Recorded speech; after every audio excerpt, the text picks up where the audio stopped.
Hello guys, चलिए क्या हाल चाल है? ठीक ठाक हो? तो आज चैप्टर नंबर 8 कंप्लीट कर देते हैं। ठीक है, बस एक ही क्लास होगी। चैप्टर नंबर 8 कंप्लीट 3-4 घंटे में हो जाएगा। आप इसे रिवीजन कर लीजिएगा। साथ में चैप्टर नंबर 7 के क्वेश्चंस लगा लीजिएगा। चैप्टर नंबर 7 में 5 मिनट का एक टॉपिक बचा हुआ है, चोक कुंडली। उसे हमें पढ़ने हैं, लेकिन चोक कुंडली अभी नहीं पढ़ेंगे क्योंकि चैप्टर नंबर 8 करते हैं। ठीक है, चैप्टर नंबर 7 के सभी क्वेश्चंस लगा लीजिएगा।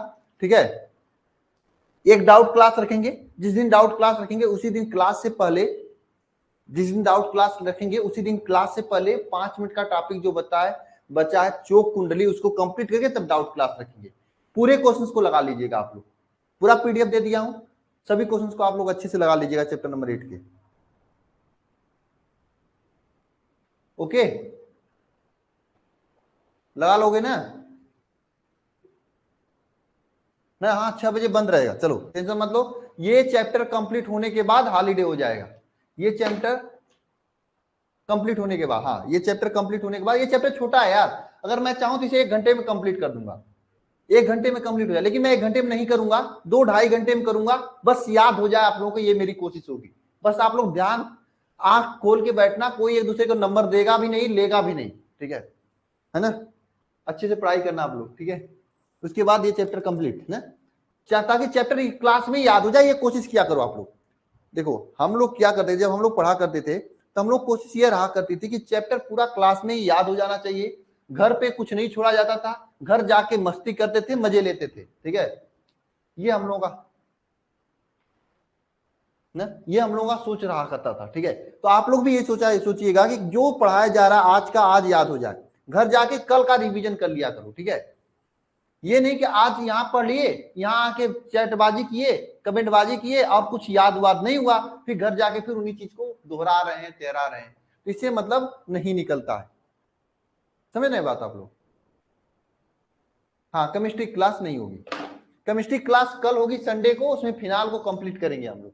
आज केमिस्ट्री क्लास नहीं होगी। ठीक है, कल केमिस्ट्री को फिनाल को कंप्लीट करेंगे।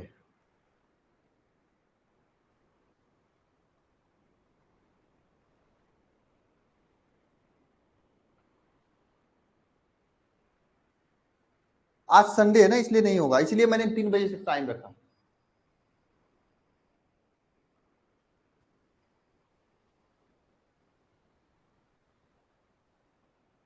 चलिए स्टार्ट करें।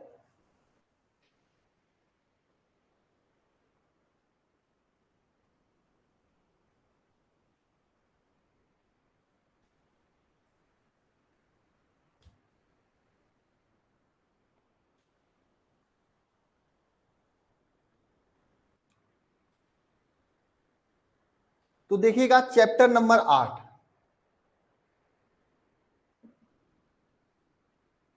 विद्युत चुंबकीय तरंग।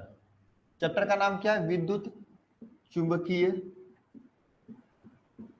तरंग। आपने इससे पहले विद्युत पढ़ा था, उसके बाद चुंबक पढ़ा है। ठीक है, पहले विद्युत पढ़ा था, अब हम लोग चुंबक पढ़ेंगे और उसे उसके बारे में जानेंगे। आपने इस पहले सबसे पहले क्या पढ़ा था? विद्युत के बारे में पढ़ा था 3-4 चैप्टर तक। उसके बाद हम लोग क्या पढ़ेंगे? चुंबक पढ़ेंगे।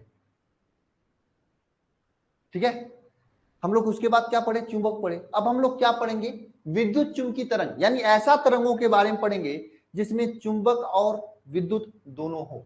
बात समझ में आ रही है आप लोगों को? आवाज नहीं आ रही है क्या? ऐसा तो हो नहीं सकता आवाज नहीं आए। बात समझ में आ रही है? सबसे पहले हमने क्या पढ़ा? विद्युत के बारे में पढ़ा, फिर चुंबक के बारे में पढ़ा। अब हम लोग दोनों को मिक्सअप कर देंगे, विद्युत चुंबकीय तरंग के बारे में हम लोग अच्छे से पढ़ेंगे। ठीक है, विद्युत चुंबकीय तरंग के बारे में अच्छे से पढ़ेंगे। ओके, ठीक है। तो सबसे पहले हम लोग ये जानते हैं कि विद्युत चुंबकीय तरंग, ये जो चैप्टर है, इससे आपके एग्जाम में क्वेश्चन कितने नंबर के पूछे जाते हैं और कौन से क्वेश्चन पूछे जाते हैं? ऑब्जेक्टिव क्वेश्चन इस चैप्टर से ज्यादा पूछा जाता है। ठीक है, और जो सब्जेक्टिव क्वेश्चन भी ज्यादा पूछा जाता है, सब्जेक्टिव क्वेश्चन भी पूछा जाता है। न्यूमेरिकल तीसरे नंबर पे आ जाता है, न्यूमेरिकल कम पूछा जाता है। ठीक है, और इस चैप्टर से 3 से 5 अंक तक के क्वेश्चन बनते हैं। बहुत छोटा सा चैप्टर है और ये स्मार्ट स्टडी का एक तरीका होता है कि छोटे चैप्टर को तैयार करो, 3 से 5 अंक तैयार हो जाएंगे। बहुत ही छोटा सा चैप्टर है, बहुत ही आसान है। इसमें आपको अलग से कोई चीज नहीं पढ़ना होगा, वही चीजें पढ़नी होंगी जो चीजें आप ऑलरेडी पढ़ चुके होंगे। बहुत ही आसान चैप्टर है। आवाज आ रही है ना आप लोगों को अच्छे से? बहुत ही आसान चैप्टर है। स्टार्ट करते हैं चैप्टर को। सबसे पहले हम लोग किसके बारे में जानेंगे? विद्युत चुंबकीय तरंग के बारे में जानेंगे। किसे कहा जाता है विद्युत चुंबकीय तरंग?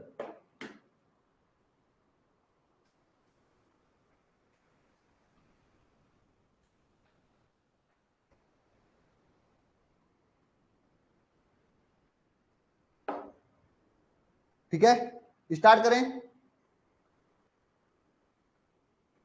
चलिए हेडिंग करिए आप लोग, विद्युत चुंबकीय तरंग।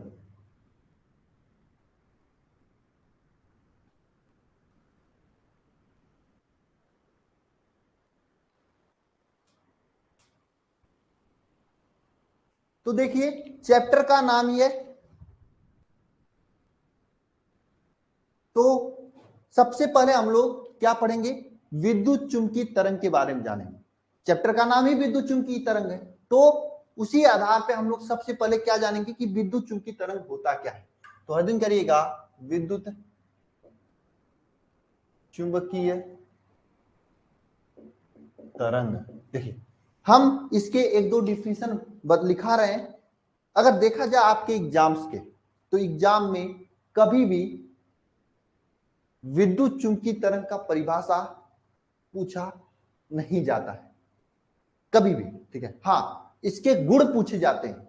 कभी कभी ऐसे भी क्वेश्चन बना देता है कि विद्युत चुंबकीय तरंग से आप क्या समझते हैं, इसके प्रमुख लक्षण लिखिए, इस टाइप से क्वेश्चन बनाता है। तो हम लोग जितना इसका परिभाषा ही इंपॉर्टेंट नहीं है, परिभाषा से ज्यादा इसके लक्षण इंपॉर्टेंट है।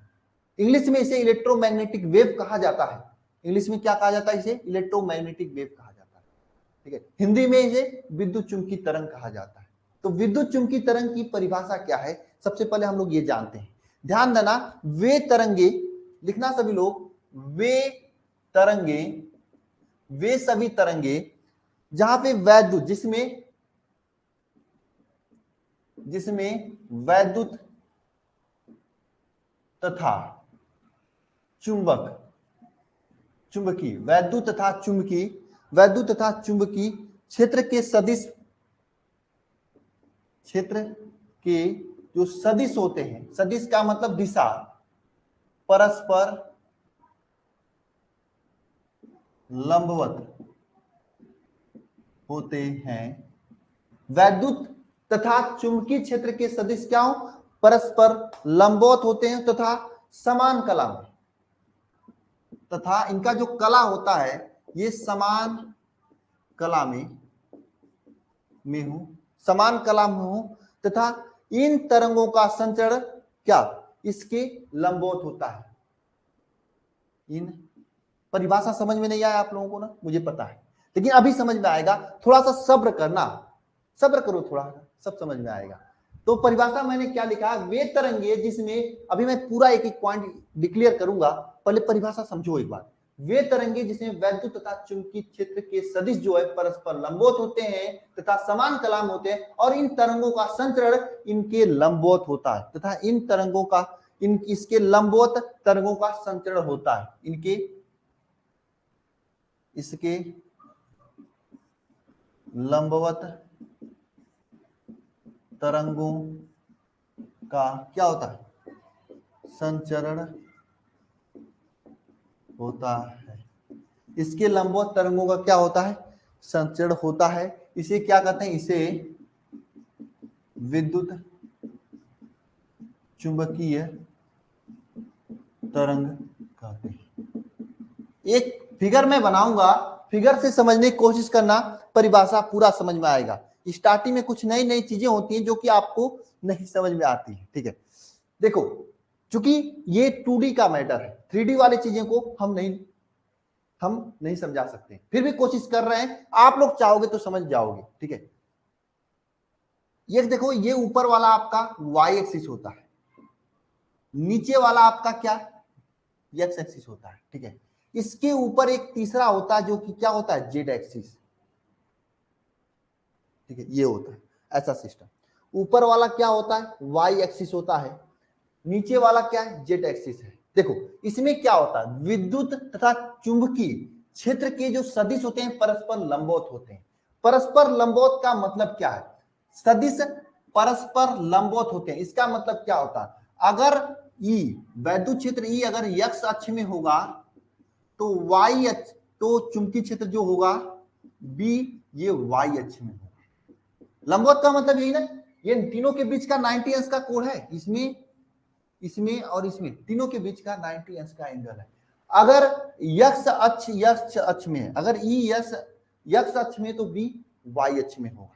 बात समझ में आ रही है, अगर ई जो है यक्ष अक्ष में है तो बी कहां पे होगा, वाई अक्ष में होगा। अरे बात समझ में आ रही नहीं आ रही, और इनका संचरण इन दोनों के लंबवत जेड अक्ष में होगा। बात समझना, अगर यक्ष जो है, अगर वैद्युत क्षेत्र ई यक्ष अक्ष में है, सोचना वैद्युत क्षेत्र ई कहां है, यक्ष अक्ष में है, तो बी वाई या फिर जेड अक्ष में भी हो सकता है, कुछ भी हो सकता है, यानी इसके लंबवत ही होगा। ये मत समझना कि केवल वाई अक्ष में होगा, यक्ष अक्ष में भी हो, अगर एक यक्ष अक्ष में है तो दूसरा वाई या जेड किसी में हो सकता है। और इनका जो संचरण होगा ये जाएगा जो इन दोनों के लंबवत में जाएगा, इन दोनों के लंबवत में जाएगा। लंबवत का मतलब इनका जो संचरण होगा, संचरण होगा दोनों के लंबवत होगा। मेरी बात नहीं समझ में आ रही होगी, मुझे पता है बहुत से लोगों को, और जिसको नहीं समझ में आ रही है सब लोग पूरा ध्यान इधर रखना, फिर से एक बार समझने की कोशिश करना, एक बार फिर से ट्राई करते, सब कुछ भूल जाओ, दिमाग में जितना पढ़े सब एकदम एकदम एकदम डिलीट कर दो। कंट्रोल ए टिपो, सेलेक्ट ऑल हो जाएगा, फिर कंट्रोल ए टिप कर डिल दबा दो, डिलीट हो जाए, फिर से इधर समझ में आ, फिर इधर आओ। मैं कह क्या रहा हूं, वे तरंगे जिनके विद्युत तथा चुंबकीय क्षेत्र के सदिश जो होते हैं परस्पर लंबवत होते हैं। परस्पर लंबवत का मतलब होता है दोनों के बीच का जो एंगल है वो कितना हो, 90 अंश हो। एंगल कितना हो, 90 अंश हो, 90 अंश हो। इसका मतलब यह है कि विद्युत क्षेत्र ई का सदिश अगर एक्स अक्ष में जाता है तो वाई जो बी होगा, ये जो चुंबकीय क्षेत्र का सदिश होगा या तो वाई होगा या तो जेड होगा, है ना, या तो वाई होगा या फिर जेड होगा। बात समझना, परिभाषा से स्पष्ट है कि विद्युत तथा चुंबकीय क्षेत्र के सदिश परस्पर क्या होते हैं, लंबवत होते हैं। भाई याद हो जाए तो बता देना, मुझे समझ में आ जाए तो बता देना, मैं आगे बढ़ूंगा, लेकिन जब तक नहीं आएगा तब तक मैं आपके साथ खड़ा रहूंगा। आपको नहीं आएगा तो मैं पढ़ा के क्या करूंगा, आप ही लोगों को समझाना मेरा काम है। इधर ध्यान देना सभी लोग, फिर से कह क्या रहा है, वैद्युत क्षेत्र तथा चुंबकीय क्षेत्र के जो सदिश होते हैं परस्पर क्या होते हैं, लंबवत होते हैं, लंबवत होते हैं, लंबवत होते हैं। मतलब अगर एक्स अक्ष में ई हो जाएगा तो वाई अक्ष में, वाई अक्ष में या जेड अक्ष किसी में भी बी होगा। अगर हम एक्स अक्ष को ऐसा बना दें, 3D में तो बना नहीं सकते लेकिन फिर भी कोशिश कर रहा हूं, एक्स अक्ष में ये बी का जो नीला वाला जो जा रहा है ये बी का जा रहा है, ये किसका है, मान लो वैद्युत क्षेत्र ई का है, तो इसके जस्ट आप बाहर की ओर, मान लो जेड अक्ष में बाहर की ओर, देखो मैं बना नहीं सकता, ऐसे नहीं बन पाएगा, चलो जाने दो, आप इमेजिनेशन ही करो, आपके बुक में फिगर दिया होगा, ठीक है। ये एक्स अक्ष में क्या होगा, ई हो गया, तो इसके जस्ट लंबवत, बात समझना, जैसे मान लो ये है रेखा एक्स अक्ष का, तो ऐसे ऐसे मतलब इसके ऐसे ऐसे ऐसे ऐसे ऐसे ऐसे, ये जो होगा ये आपका क्या होगा, ये आपका एक्स अक्ष में होगा, ये आपका किसमें, एक्स अक्ष में है, ठीक है। और इसके लंबवत ऊपर की ओर जो क्या हो जाएगा, चुंबकीय क्षेत्र बी हो जाएगा। मतलब अगर एक्स अक्ष में चुंबकीय क्षेत्र ई होगा तो बी क्या, सॉरी एक्स अक्ष में अगर वैद्युत क्षेत्र होगा तो बी होगा या तो वाई क्षेत्र में या जेड क्षेत्र में। इन दोनों की लंबवत, क्या मेरी बात समझ में आ गई सभी को, एक बार बता देना हाँ या ना, मेरी बात समझ में आ गई, एक बार बताओ सभी लोग हाँ या ना। मेरी बात नहीं समझ में आई आप लोगों को, क्लियर हो गया मैं क्या कहना चाह रहा हूं आप लोगों को, मैं आपको केवल इतना बताना चाह रहा हूं कि अगर एक्स अक्ष में ई होगा तो बी जो चुंबकीय क्षेत्र वाई अक्ष में होगा या फिर जेड अक्ष में होगा, ठीक है। और इनका संचरण, इनका जो गति होगा इन दोनों के लंबवत, इन दोनों का मतलब लंबवत का मतलब मैं समझ रहा, इन दोनों का लंबवत का मतलब हो गया, आप ऐसे समझ सकते हैं यह एक्स अक्ष होगा, ये वाई, इन दोनों का लंबवत क्या होगा, जेड अक्ष होगा। तो जेड अक्ष में संचरण किस में होगा, जेड अक्ष में। तीनों पॉइंट समझ में आए। अगर एक्स अक्ष में ई हो जाए तो इसके लंबवत बी वाई अक्ष में हो जाएगा, और इस दोनों के लंबवत जेड अक्ष में इनका संचरण होगा, ये जाने लगेगा ना। एक्स अक्ष में अगर ए जाएगा तो बी कहां जाएगा, इसके लंबवत वाई अक्ष में, और ये दोनों मिलके किधर जाएंगे, जेड अक्ष में जाएंगे। दोनों एक साथ, इन दोनों के संचरण जो दोनों के लंबवत होते हैं। इस डिफिनेशन का मतलब ये है। क्या आप लोगों को समझ में आ गया है? इतनी मेहनत से मैंने समझाया। परिभाषा में क्या है, वे तरंगे जिसमें वैद्युत क्षेत्र, वैद्युत तथा चुंबकीय क्षेत्र के जो सदिश होते हैं परस्पर लंबवत होते हैं तथा समान कला में होते हैं, और इनके लंबवत इनका संचरण होता है, इनके लंबवत ये जाते हैं। हाँ ठीक है, तो बढ़िया है, चलो अच्छी बात है। नेक्स्ट पॉइंट लिखना सभी लोग, मैं इसको रब कर रहा हूं, आप लोग समझ जाना। जैसे हालांकि अगर बोर्ड डिजिटल होता तो मैं आप लोगों को ये बना के दिखा देता कि कैसे तीनों लंबवत होते हैं, लेकिन नहीं दिखा पा रहा हूं। हाँ, आप लोग इतना इमेजिनेशन कर लेना कि एक्स अक्ष में अगर वैद्युत क्षेत्र है तो बी उसके लंबवत होगा वाई अक्ष में, अगर बी वाई अक्ष में है तो संचरण इसका जेड अक्ष में होगा। ये इतना समझ लेना सभी लोग, समझ में आया। चलिए, तो विद्युत चुंबकीय तरंग के गुण आप सभी लोग हेडिंग डालिएगा, जिसमें पहला गुण क्या होता है विद्युत चुंबकीय तरंग का। पहला गुण क्या होता है विद्युत चुंबकीय तरंग का, पहला गुण यह होता है इन तरंगों को संचरण के लिए माध्यम की आवश्यकता नहीं होती ना। इन तरंगों के पहला गुण क्या है, इन तरंगों के संचरण के लिए क्या माध्यम की आवश्यकता होती है। इन तरंगों के संचरण के लिए माध्यम की आवश्यकता नहीं होती है, आवश्यकता नहीं होती है। मतलब ये बिना माध्यम के यहां से वहां चले जाते हैं, खतरनाक टाइप के लोग होते हैं।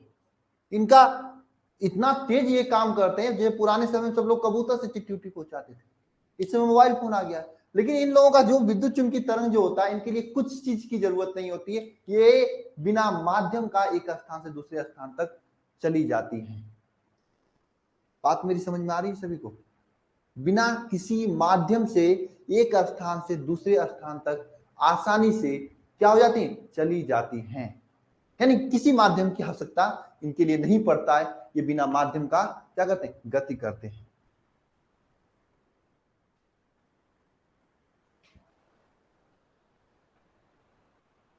समझे? बिना किसी तरंग का जो संचरण होता है, बिना संचरण के लिए बिना माध्यम की ही होती है, यानी बिना माध्यम की भी गति हो जाती है। समझे? अनुष्का और ये क्या अनु यादव और ये क्या नाम है इनका, राधिका, ये क्या मजा रखे हो आप लोग कमेंट बॉक्स में। मैं इतना पढ़ा रहा हूं, समझ में नहीं आ रहा है। राधिका पहले तो पढ़ने आती थी, लेकिन अब जो है पता नहीं चलता, इसका किसी क्लास में नहीं आती है, पढ़ाई बंद हो गया कहीं। क्यों राधिका, क्या हो गया, क्यों ऐसा हुआ?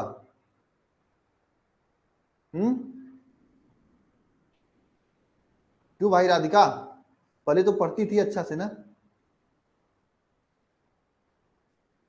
नहीं आया राहुल, देखो आ जाएगा जल्दी, मैं कहीं और पैसा पेड कर दिया हूं, कब तक आता है देखते हैं। ठीक है,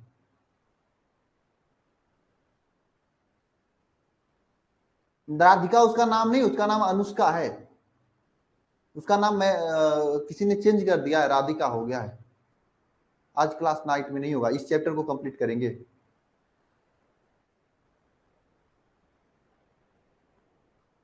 नाइट में नहीं होगा, इस चैप्टर को कंप्लीट करेंगे। अगर ये चैप्टर 8 बजे तक चलेगा तो 8 बजे तक होगा।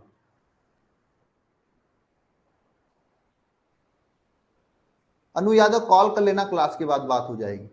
क्या बात करना अनु? डांस भाई, डाउट है तो उस नंबर पे व्हाट्सएप कर देना।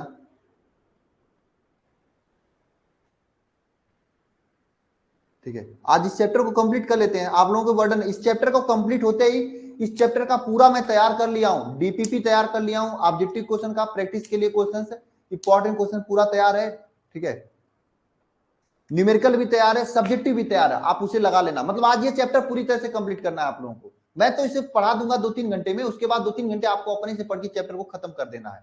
अब ऐसे ही चलेगा, क्योंकि आगे के चैप्टर एक क्लास 2 क्लास में कंप्लीट हो जाएंगे। 10वां चैप्टर, 11वां, 14वां चैप्टर छोड़ के सब चैप्टर एक क्लास 2 क्लास में कंप्लीट होंगे। किसी दिन एक ही क्लास 3 घंटे, 2 घंटे, 3 घंटे में कंप्लीट हो जाया करेंगी। तो उसी दिन मैं उस चैप्टर का पूरा क्वेश्चन दे दिया करूंगा सोल्यूशन के साथ में। हालांकि इस चैप्टर का भी तैयार है, मैं अभी दिखा देता हूं, 1 मिनट।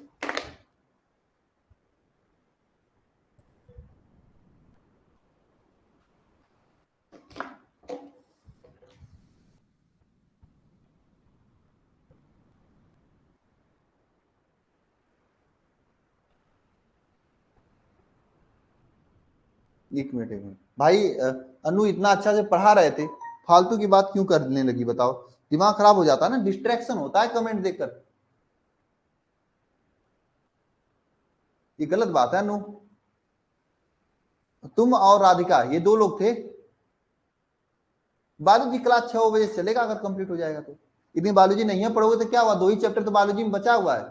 फालतू की बात करते हो, हमारा 4 चैप्टर बचा, हमारे साथ नहीं पढ़ोगे? मैम के साथ पढ़ने के लिए सब लोग तैयार हो, बायोलॉजी बायोलॉजी करते हो, फालतू की बात।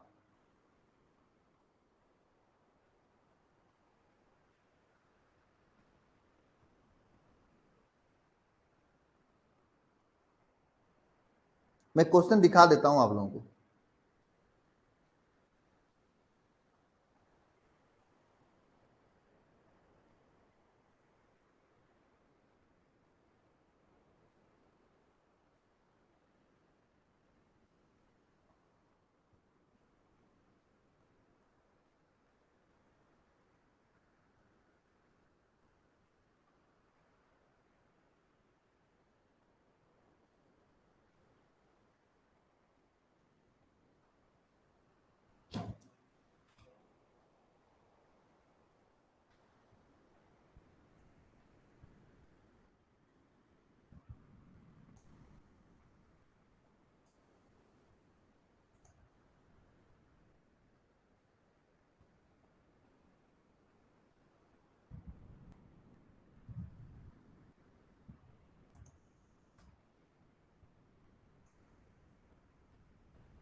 तो देखिएगा कुछ क्वेश्चंस भी हैं जो कि देखो, हमारे पास आपके लिए सभी क्वेश्चंस हैं, ऑब्जेक्टिव सब्जेक्टिव दोनों है, लेकिन कुछ क्वेश्चंस होते हैं जो कि बनते जा रहेंगे आपके।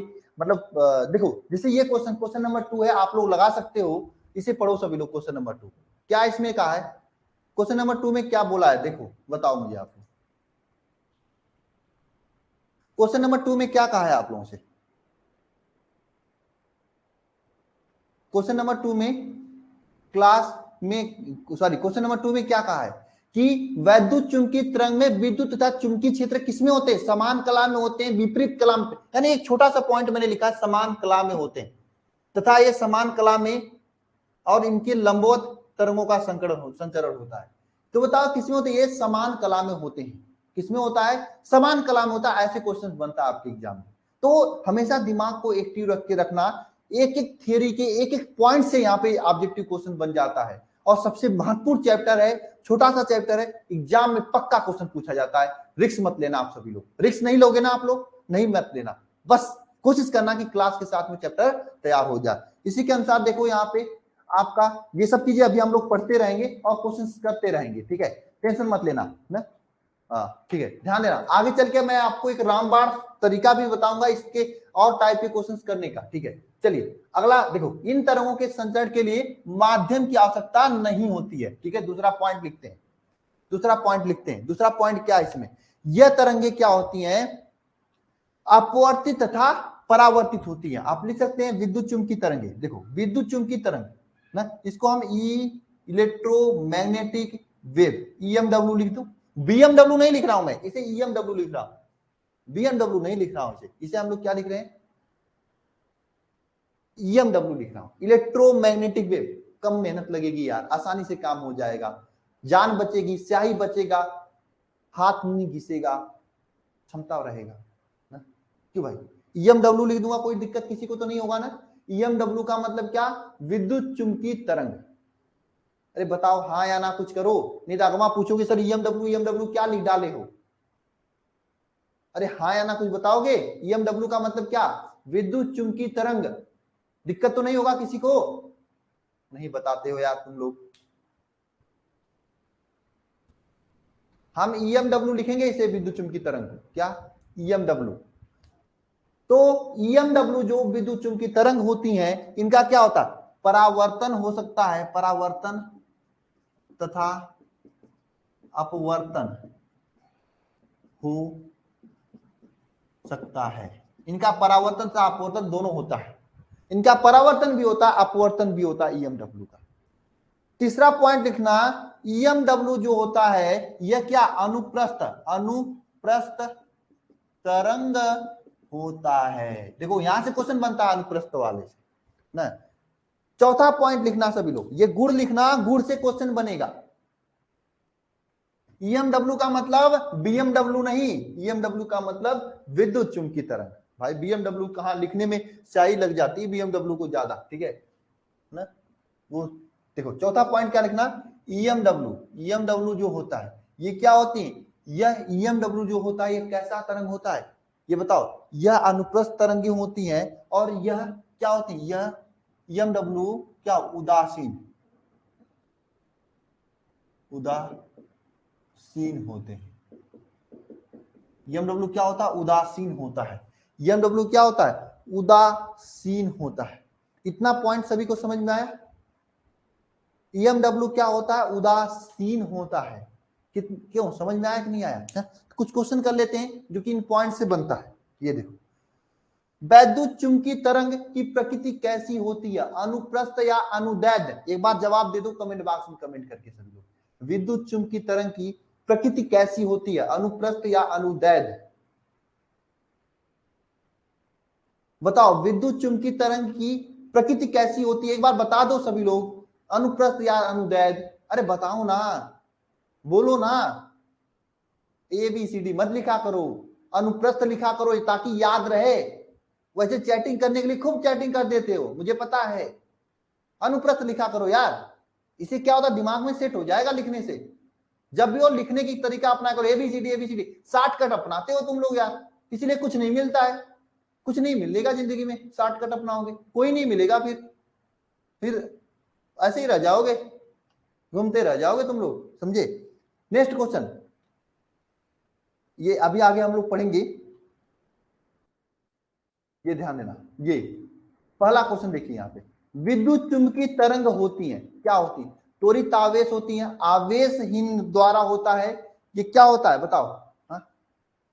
विद्युत चुंबकीय तरंग कैसे उत्पन्न होती है, यही पॉइंट मैं लिखवाने जा रहा हूं।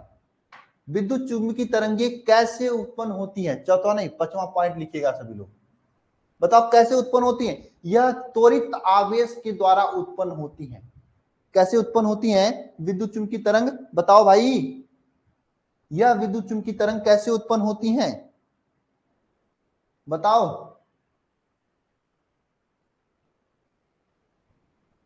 बताओ, ये मैं आपको चैप्टर 1 में लिखवाया था, जब चैप्टर 1 पढ़ाया था वहां पे बताया था, स्थिर आवेश क्या उत्पन्न करता है, गतिशील आवेश क्या उत्पन्न करता है, और त्वरित आवेश क्या उत्पन्न करता है। मैंने बताया था कि ईएमडब्ल्यू जो होता है, ईएमडब्ल्यू के त्वरित आवेश से क्या होती है, उत्पन्न होती है। ईएमडब्ल्यू जो होता है त्वरित आवेश से उत्पन्न होता है। अरे बताया था चैप्टर 1 में, कौन कौन पढ़ा था बताओ, भूल गए, बस आगे पढ़ो, कंप्लीट करो, पीछे का सब भूल के जीरो हो जाओ। अरे नहीं याद रखोगे तो क्या मतलब, त्वरित आवेश से उत्पन्न होगा, मैंने वहां पे बताया था। स्थिर आवेश से क्या उत्पन्न होता है, विद्युत क्षेत्र, गतिशील आवेश से चुंबकीय क्षेत्र, त्वरित आवेश से विद्युत चुंबकीय तरंगे उत्पन्न होती है। बताओ भाई, नहीं बताया था।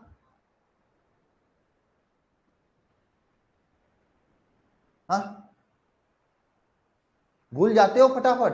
तो यहां से क्वेश्चन बनता है कि ईएमडब्ल्यू त्वरित आवेश से उत्पन्न होता है। क्वेश्चन मैंने आपको दिखा दिया ना, क्वेश्चन मैंने आपको दिखा दिया। एक नेक्स्ट क्वेश्चन लिखिएगा, नेक्स्ट पॉइंट, ये क्वेश्चन ही समझ लो, क्वेश्चन ही समझो इसे। नेक्स्ट पॉइंट नंबर 6 क्या लिखना है, ईएमडब्ल्यू में इलेक्ट्रिक क्षेत्र तथा विद्युतीय क्षेत्र परस्पर लंबवत होते हैं। ईएमडब्ल्यू में क्या होता है, देखो जितना भी गुण लिखवा रहा हूं सभी गुण से क्वेश्चन बनता है। ईएमडब्ल्यू में विद्युत क्षेत्र तथा विद्युत क्षेत्र मतलब ई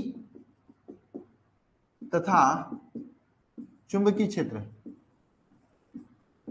क्षेत्र बी क्या होते हैं, परस्पर क्या होता है, लंबवत होता है। मतलब इसे हम लोग क्या लिख सकते हैं, ई क्रॉस बी लिख सकते हैं, ये लिख सकते हैं। लंबवत होने का मतलब ई क्रॉस बी लिख सकते हैं। यानी बताओ, यानी क्या, वैद्युत क्षेत्र ई तथा चुंबकीय क्षेत्र बी क्या होते हैं, परस्पर लंबवत होता है। अरे मैं नहीं बताया था चैप्टर 1 में यार, मैंने लिखवाया था अपने हाथों से कि ईएमडब्ल्यू त्वरित आवेश से उत्पन्न होता है, वैद्युत चुंबकीय तरंगे त्वरित आवेश से उत्पन्न होता है। क्यों कर रहे हो, नहीं लिखवाया था, नहीं बताया था, बताया था। पढ़ेगा नहीं तो याद कैसे रहेगा, पढ़ने से ज्यादा देखो क्या होती, गाय भैंस देखियो जितना खाती उसको पचाती भी है। आप लोग बस खाने के चक्कर में रहते हो, पचाने के चक्कर में नहीं रहते हो। जब तक पचाओगे नहीं ना, पेट खराब हो जाएगा, पढ़ा हुआ सब खत्म हो जाएगा, फिर रोओगे, कोई मतलब नहीं निकलेगा। तो पढ़ने के साथ साथ मुझे रिवीजन पे भी जोर दिया करो। आप लोग रिवीजन किया करो, नहीं करोगे ना भूल जाएंगी सभी चीजें, फिर पढ़ने का मतलब नहीं। अगर छोड़ दिए पढ़ाई तो उतना ही समय लगेगा जितना पहली बार पढ़ने में समय लगा था। समझ में आ रहा, अच्छी बात है, लेकिन वो बात समझते रहना, दिमाग में लगाए रखना, ये सबसे महत्वपूर्ण बात होती है। हाँ? इसलिए आपको लगातार पढ़ के रिवीजन में रखे रहना, चीजें भूल जाएंगी। इस चैप्टर के बाद आपका फिजिक्स पार्ट 1 कंप्लीट हो जाएगा, तो कंप्लीट मेरे साइड से होगा। मुझे तो पूरा याद है, क्या आपको भी पूरा चैप्टर याद है? कोई भी क्वेश्चन कहीं से पूछूं बता दोगे? नहीं ना, तो फिर पढ़ने का क्या मतलब? तो समझो आप 2 ही चैप्टर पढ़े हो। ये देखा करो कि गिलास में पानी कितना है, ये नहीं दिखाना चाहिए कि आप कितना बाल्टी पानी रखे हुए, मतलब नहीं। गिलास में पानी जितना वही आपको काम देगा, जितना आपको याद रहेगा वही काम देगा, जो आपके साथ रहेगा वही आपको काम देगा। मोबाइल में 100 लोगों का नंबर है, अगर 500 रुपए की जरूरत पड़े कोई नहीं देगा आपको 500 रुपए, कोई नहीं देगा 500 रुपए, कोई नहीं देगा। जो देगा वही आपका अच्छा फ्रेंड है। हालांकि हम रिवीजन कराएंगे वो बात अलग है, लेकिन आप भी अपने स्तर पर रिवीजन किया करो। हम कराएंगे रिवीजन, तो बात अपनी जगह है, लेकिन आप भी अपने स्तर पर रिवीजन तो किया करो। ठीक है, आगे चलते हैं, रेगुलर पढ़ा करो। तो ईएमडब्ल्यू जो होता है, विद्युत क्षेत्र तथा चुंबकीय क्षेत्र दोनों क्या होते हैं, परस्पर इनमें लंबवत होती है। ईएमडब्ल्यू में विद्युत क्षेत्र तथा चुंबकीय क्षेत्र परस्पर क्या होते हैं, लंबवत होते हैं ना। इतना पॉइंट्स लिखो, इससे भी क्वेश्चन बनता है। देखो मैं क्वेश्चन दिखा रहा हूं आपको, ये देख लो क्वेश्चन, ये क्वेश्चन पूछा है ई तथा बी वैद्युत क्षेत्र तथा चुंबकीय क्षेत्र पर, वैद्युत क्षेत्र सदिश चुंबकीय क्षेत्र सदिश संचरण की दिशा में अंदिश है। तो बताओ कौन सा सही होगा, कौन सा सही होगा भाई, बताओ। अरे तो बता दो,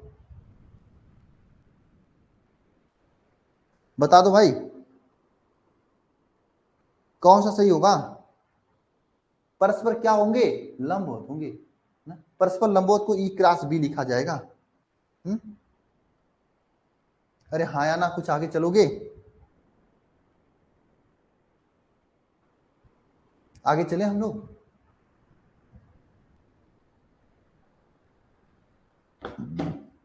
चलो इतना नोट करो, इसके आगे चलते हैं। एक एक पॉइंट से क्वेश्चन बनता है, आपको क्या करना, लिखते समय इतना याद रखना है, क्वेश्चन यहां से भी बन सकता है, यहां से भी बन सकता है। अब बहुत ही इंपॉर्टेंट चैप्टर है, मुझे लगता है सबसे अच्छा चैप्टर यही है।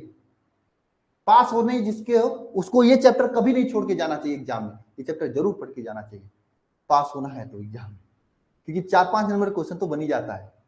नोट करो सभी लोग, उसके बाद हम लोग आगे चलते हैं, बढ़िया से लिखना सभी लोग।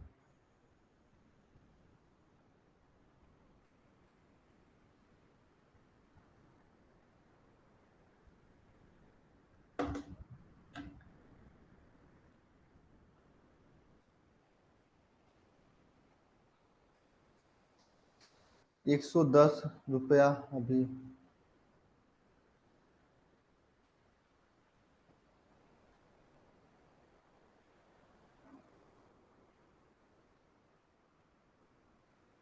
राजकुमार पढ़ रहे हो या नोट कर रहे हो?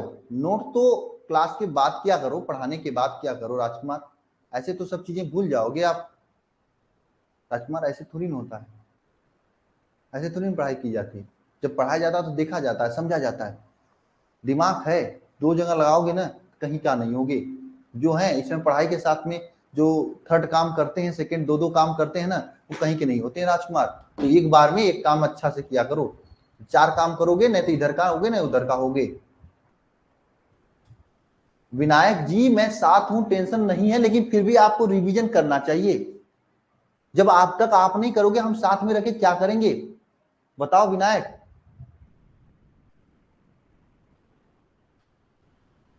हाँ क्या करेंगे हम जब तक आप लोग खुद से नहीं पढ़ेंगे। अब तो मैं डेली के डेली जैसे चैप्टर चल रहा है उसी दिन मैं दे दे रहा हूं पूरे चैप्टर का। अगर डेली के क्वेश्चंस नहीं लगाओगे आप तो कैसे काम चलेगा। चैप्टर 7 कंप्लीट हो चुका है, 5 मिनट का बाकी है। चोक कुंडली, तो चोक कुंडली को तो हम ले लेंगे कर देंगे, लेकिन आप पूरे क्वेश्चंस लगा चुके हो। उसका पार्ट टू ऑब्जेक्टिव मैंने दे दिया, सोल्यूशन के साथ में ऑब्जेक्टिव दे दिया।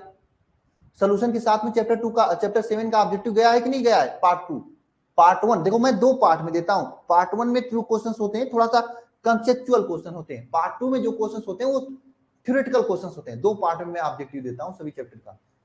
भाई अगर उतना ऑब्जेक्टिव कर लिए ना तो आपको कोई किताब लगाने की जरूरत नहीं है, लेकिन फिर भी आप किताब लगाना, क्योंकि किताब लगाने से प्रैक्टिस होती है। पता तो चलना चाहिए मैंने आपको कैसा पढ़ाया था। हाँ कितने क्वेश्चन कर पा रहे हो आप।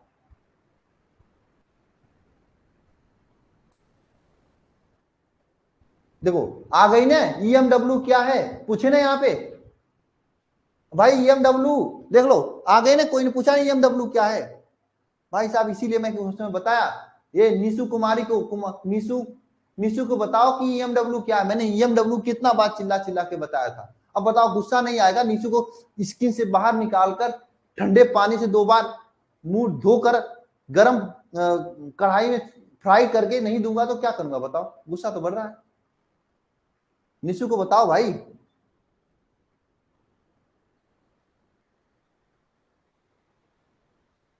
हाँ फ्राई तो करना पड़ेगा, बताओ।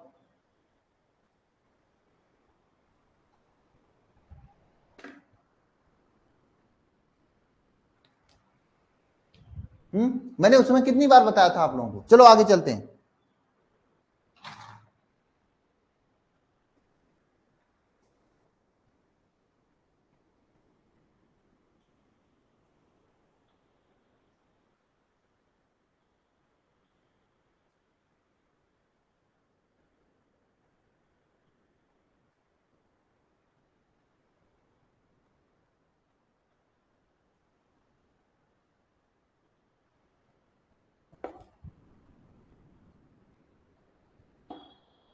नेक्स्ट लिखना सभी लोग, अगला पॉइंट लिखना सभी लोग। अगला पॉइंट क्या लिखना है आपको ना, अगला पॉइंट लिखना है कि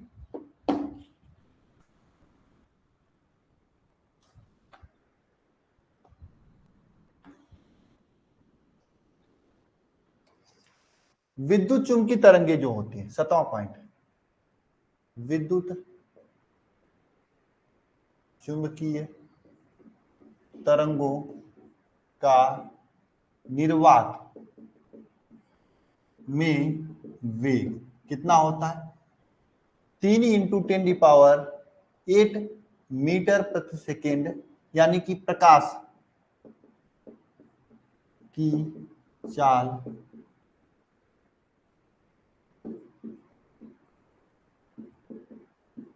बराबर होता है,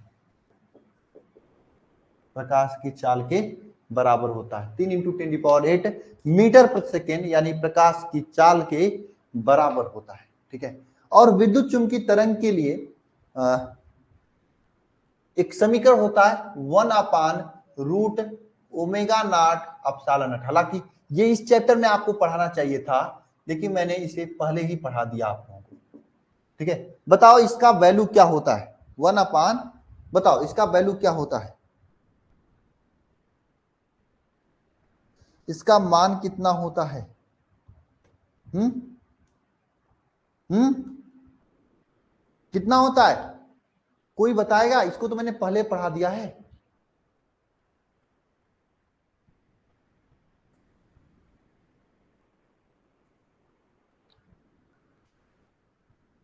बताओ इसका मान कितना, 1/√μ0 का वैल्यू कितना होता है, मान कितना होता है?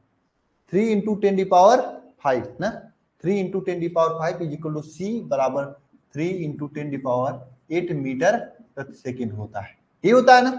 हाँ,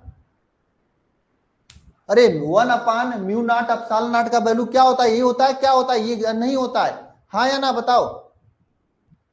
भूल जाते हो यार तुम लोग। हाँ यही होता है, ठीक है। अब एक मैं क्वेश्चन दिखा रहा हूं, इस क्वेश्चन का जवाब बता देना, बस इसका जवाब बता देना। इसका इसका इसका आंसर क्या होगा? ऑप्शन नंबर डी सही होगा, है ना? ऑप्शन नंबर डी सही होगा।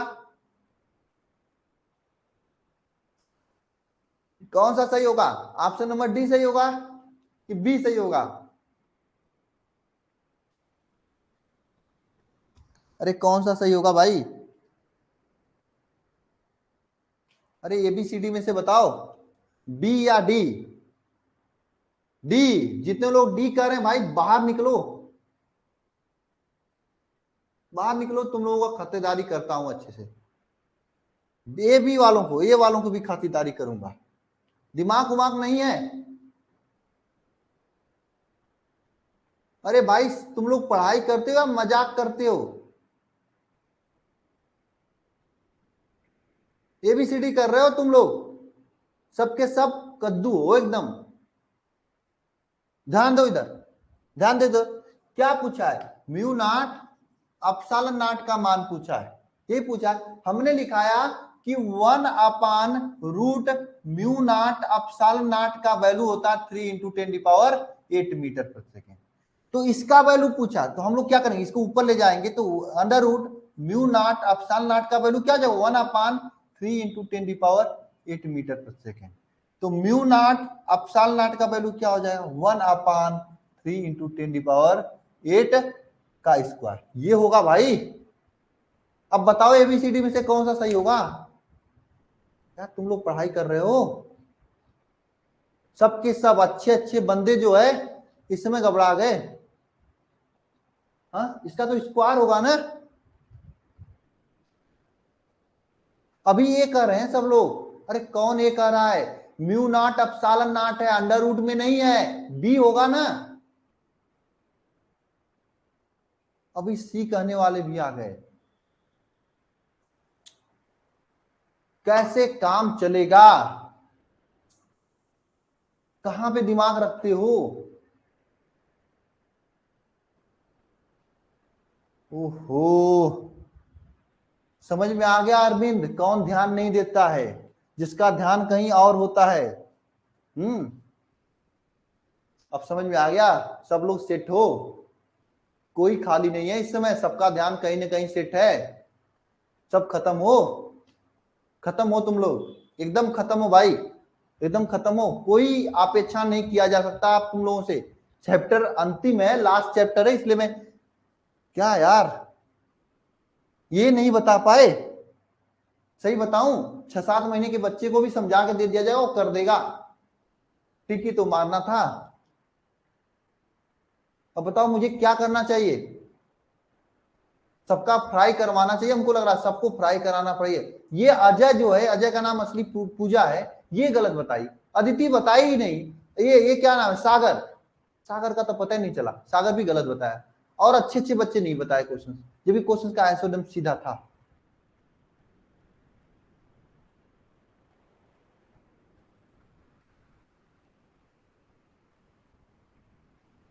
अनुराग तुम्हारी दो दोस्तों का तो पता नहीं चल रहा है।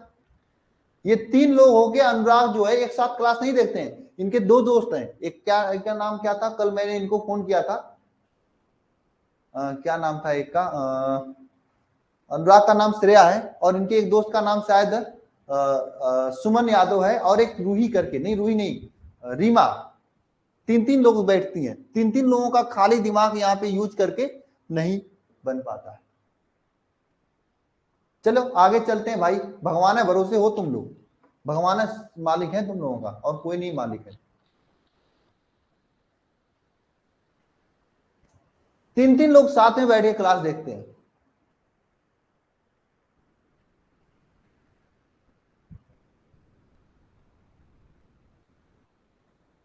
फिर भी नहीं कर पाए। भगवान है मालिक है तुम लोगों का।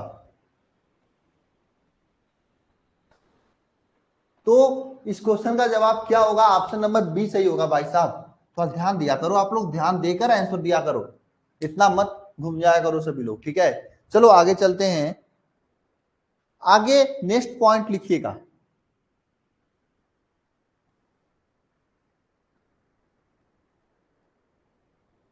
याद हो जाना चाहिए क्लास में। 7वां नंबर पॉइंट, 8वां नंबर, 8वां नंबर पॉइंट क्या है? 8वां नंबर पॉइंट क्या है? ये तरंगे अपने साथ ऊर्जा का स्थानांतरण करती हैं। ये तरंगे क्या करती हैं? ये तरंगे अपने साथ ऊर्जा का क्या करती? स्थानांतरण करती है। ये तरंगे अपने साथ ऊर्जा का क्या करती है? स्थानांतरण करती है। यह ऊर्जा विद्युत तथा चुंबकीय क्षेत्र में निहित रहती है। यह ऊर्जा जो होती है, यह ऊर्जा विद्युत तथा चुंबकीय क्षेत्र में क्या होती है? निहित होती है। यह ऊर्जा विद्युत तथा चुंबकीय क्षेत्र में क्या होती है? निहित होती है। निहित रहती है, निहित होती है। तो विद्युत ऊर्जा घनत्व ना, दोनों में निहित रहती है। तो विद्युत ऊर्जा घनत्व क्या होता है? विद्युत ऊर्जा घनत्व जो होता है 1/2 एप्सिलॉन नॉट ई स्क्वायर, ये विद्युत ऊर्जा घनत्व होता है। 1/2 एप्सिलॉन नॉट ई स्क्वायर क्या होता है? ये विद्युत ऊर्जा घनत्व होता है। चुंबकीय ऊर्जा घनत्व क्या होता है? 1/2 B square upon mu naught, ये होता है। इसको हम लोग प्रदर्शित करते हैं यूई से, इसको प्रदर्शित करते हैं हम लोग यूबी से, यूबी से प्रदर्शित करते हैं। तो औसत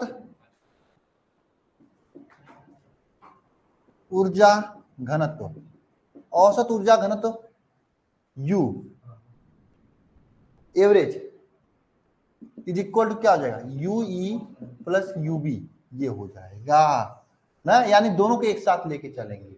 ये भी क्वेश्चन पूछा जाता है, ये भी क्वेश्चन पूछा जाता है आपके एग्जाम में। मैं दिया हूं क्वेश्चन, आगे देखना आप लोग।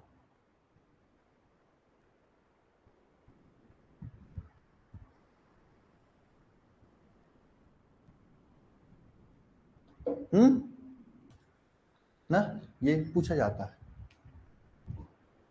ना, ये पूछा जाता है आपके एग्जाम में, ठीक है। ये चौथा पॉइंट हो गया, 8वां पॉइंट हो गया। पॉइंट पे पॉइंट बनाते रहिए, क्योंकि इसी पॉइंट से क्वेश्चंस बनेंगे आगे चल के। नेक्स्ट पॉइंट लिखना, 9वां पॉइंट।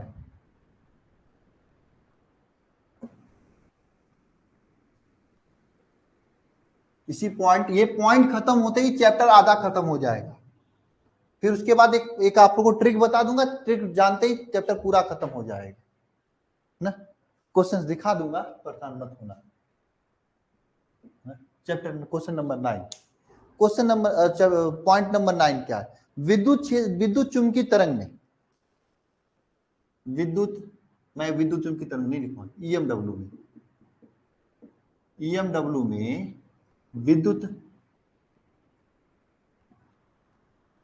महत्तम विद्युत ऊर्जा अगर ई नॉट हो तथा महत्तम विद्युत ऊर्जा ई नॉट हो तथा महत्तम सही लिखा गया ना, मैक्सिमम जो है चुंबकीय ऊर्जा क्या हो? बी नॉट हो, ठीक है, बी नॉट हो। तो इनका अनुपात प्रकाश की चाल के बराबर होता है। इस पे न्यूमेरिकल पूछा जाता है इस पॉइंट पे। अभी मैं न्यूमेरिकल दिखाऊंगा, पहले समझ जाना। महत्तम ऊर्जा C इज इक्वल टू क्या हो जाएगा, E not upon V not. ये जो अनुपात होता है प्रकाश के चाल के बराबर होता है। किसके बराबर होता है, प्रकाश के चाल के बराबर होता है। और एक क्वेश्चन देखिएगा आप सभी, ये देखिए क्वेश्चन, ये क्वेश्चन ऐसे ही लगेगी। ऑब्जेक्टिव में भी पूछा जाता है, सब्जेक्टिव में भी पूछा जाता है। क्वेश्चन क्या है, वैद्युत चुंबकीय तरंग में वैद्युत क्षेत्र का आयाम कितना है, 5 वोल्ट मीटर है। ई का वैल्यू कितना है, 5 वोल्ट मीटर। ठीक है, ई का वैल्यू है। तो यहां पे चुंबकीय क्षेत्र का आयाम बी का मान ज्ञात करना है। ठीक है, बी का मान ज्ञात करना है। तो चुंबकीय आपको पता होना चाहिए C is equal to E upon B होता है। तो यहां से बी इज इक्वल टू क्या हो जाएगा, B is equal to E not upon C हो जाएगा। ई का वैल्यू 5 वोल्ट है, सी का वैल्यू 3 इंटू 10⁸ मीटर पर सेकेंड हो जाएगा। तो यहां से भाग दे देंगे 3 का इसमें, तो क्या हो जाएगा 1 पॉइंट कुछ आएगा इंटू 10⁻1 पॉइंट कितना आएगा 1.6, 3 3 3 एक कम 3 1.6 के लमसम आएगा इंटू 10⁻⁻8 आंसर आएगा, -8 टेस्ला। ऑप्शन नंबर बी सही होगा। कौन सही होगा भाई, ऑप्शन नंबर कौन सही होगा,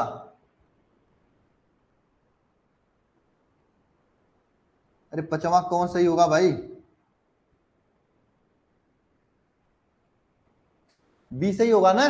तो ऐसे क्वेश्चंस बनते हैं आपके एग्जाम में इस पॉइंट से।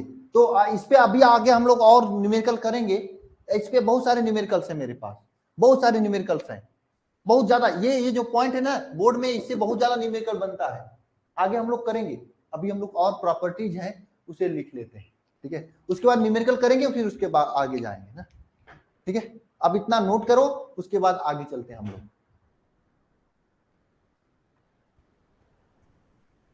कुछ लोग तो यहाँ पे बदमाशी ही करने आते हैं।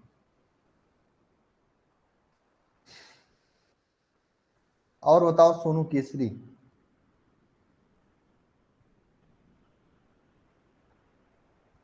अदिति सिंह,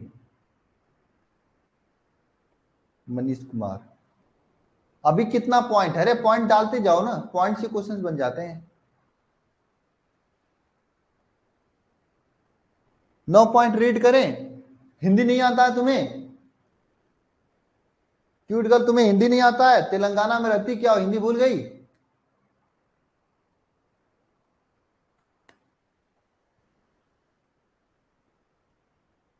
सुनो कैसी, तुम्हें भी नहीं आता हिंदी, चलो क्या, ईएमडब्ल्यू में महत्तम विद्युत ऊर्जा ई नाट है, महत्तम चुंबकीय ऊर्जा बी नाट हो। ऊर्जा नहीं क्षेत्र होना चाहिए, है ना, क्षेत्र होना चाहिए। एक बात ध्यान देना सभी लोग, महत्तम विद्युत ऊर्जा नहीं होगा, यहाँ पे क्षेत्र होगा। महत्तम चुंबकीय ऊर्जा नहीं होगा, क्षेत्र होगा ना, बी नाट हो। तो इसका अनुपात प्रकाश के चाल के बराबर होता है।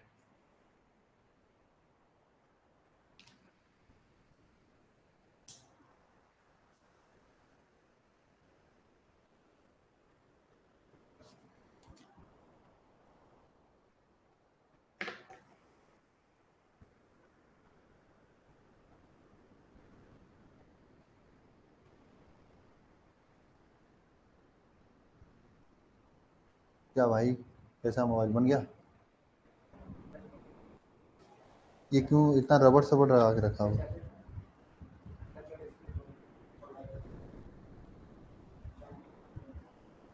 नीचे का क्यों नहीं बना,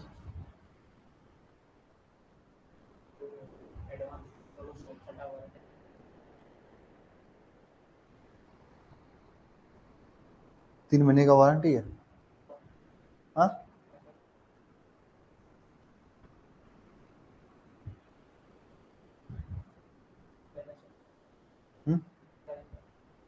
चार्जर मुझे नहीं पता, देखिए बाहर होगा। चलिए आगे चलते हैं, ठीक है। अरे हमारे भाई हैं सब, कोई दिक्कत नहीं।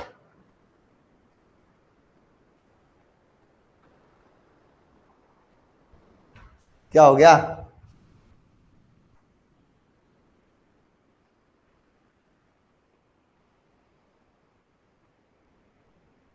बोलो बोलो, पहले बोलो, बोल लो आप, उसके बाद है हम स्टार्ट करते हैं आगे। हाँ डिस्प्ले फूट गया था। कैसे तुम्हें पता चला सोनू? अरे सोनू केसरी, तुम्हें कैसे पता चला डिस्प्ले फूट गया था?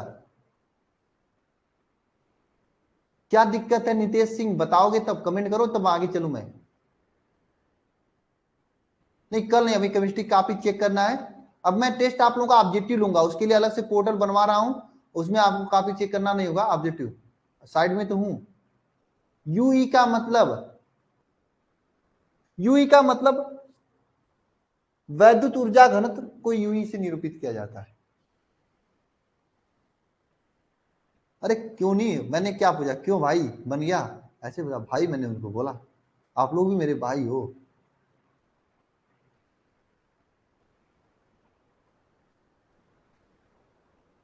चैप्टर 6 में है तो भाई, चैप्टर 6 में किसी दिन डाउट क्लास में पूछ लेना यार। नितेश सिंह, क्यों डाउट, क्यों अभी परेशान कर रहे हो? पहले इसे पढ़ लो। चैप्टर 6 उसका डाइट 6 में पूछ लेना, ठीक है। ओके।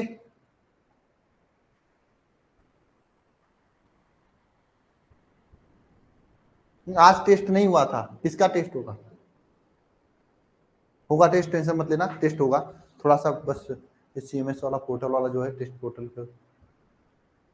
आपका आशीष, तुम्हारा भी लेकिन CMS टेस्ट पोर्टल वाला थोड़ा अच्छे से बतिया के तो सही करा दो। मैम बैठी है, उनसे क्वेश्चन मैं ठीक कर दे रहा हूँ, उसे बना दें, ठीक है। हर सैटरडे को टेस्ट होना चाहिए, ठीक है, तो सही करवा दो। आगे चले, हो गया? क्या बोल रहे हो सुदयाल?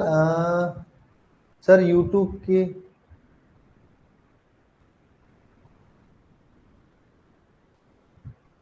अच्छा नाम उल्टा पुल्टा होगा, ऐसी बात नहीं है।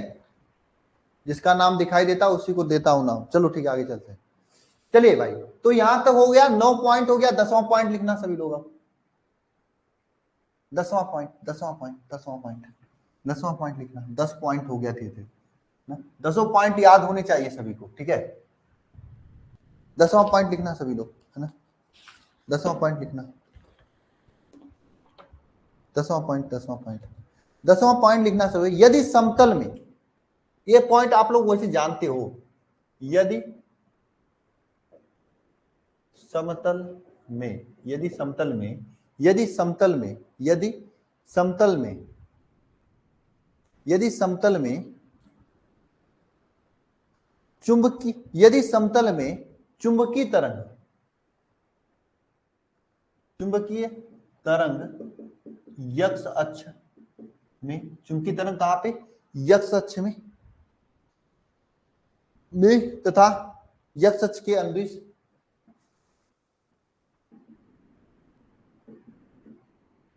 यक्ष अक्ष के अनुदिश, यक्ष अक्ष के अनुदिश गति करे। समतल में चुंबकीय तरंग जो है यक्ष अक्ष के अनुदिश गति करे तथा विद्युतीय क्षेत्र, विद्युत क्षेत्र जो है, क्षेत्र वाई अक्ष के अनुदिश गति करे। विद्युत क्षेत्र जो है वाई अक्ष के अनुदिश गति करे, ठीक है। तो चुंबकीय क्षेत्र,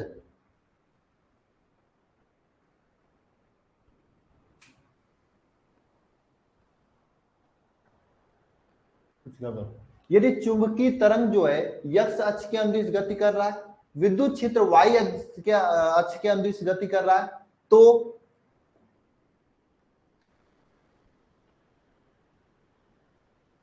विद्युत चुंबकीय तरंग, विद्युत चुंबकीय तरंग,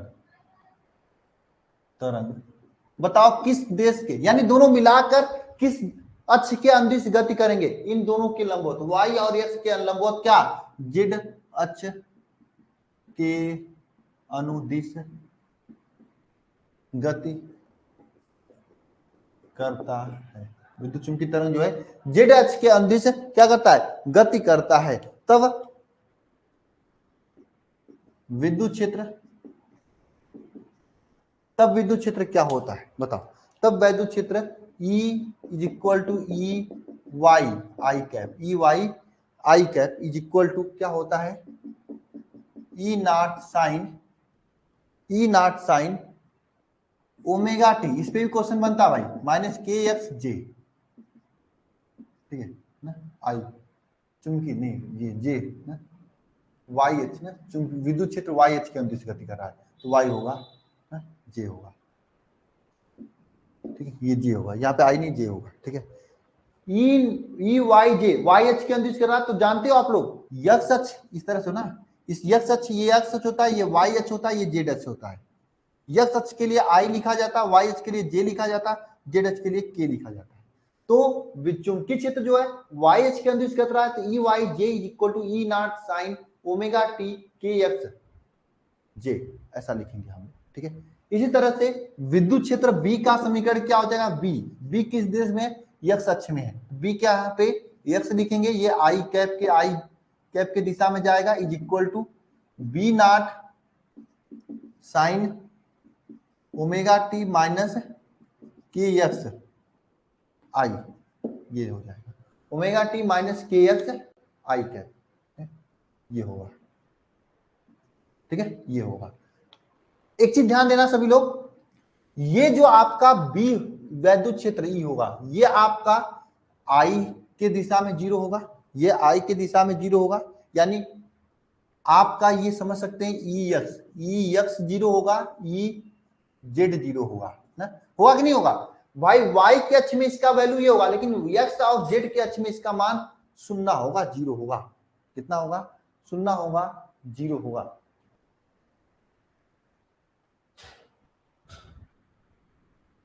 ये यक्स और जेड के अक्ष में इसका मान क्या होगा, शून्य होगा, जीरो होगा ना।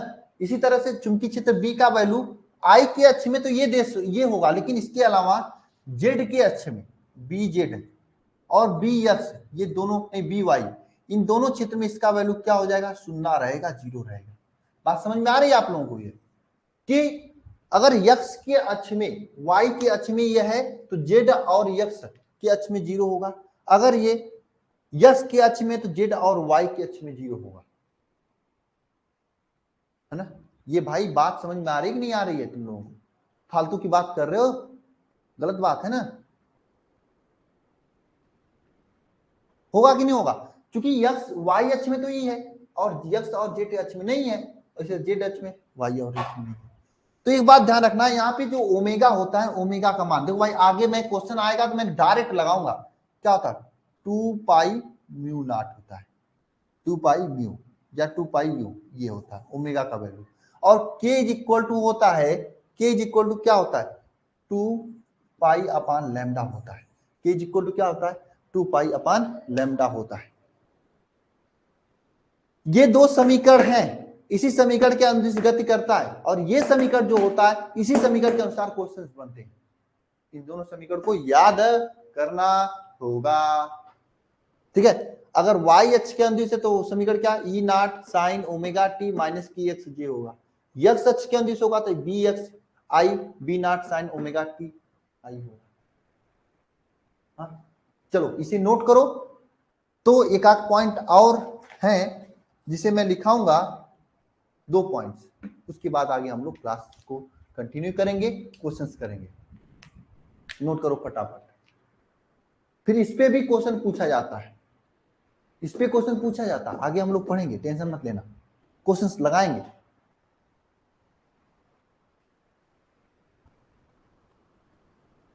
अरे छत पे जाके पकड़ लो श्रेया, छत पे जाके पकड़ लो।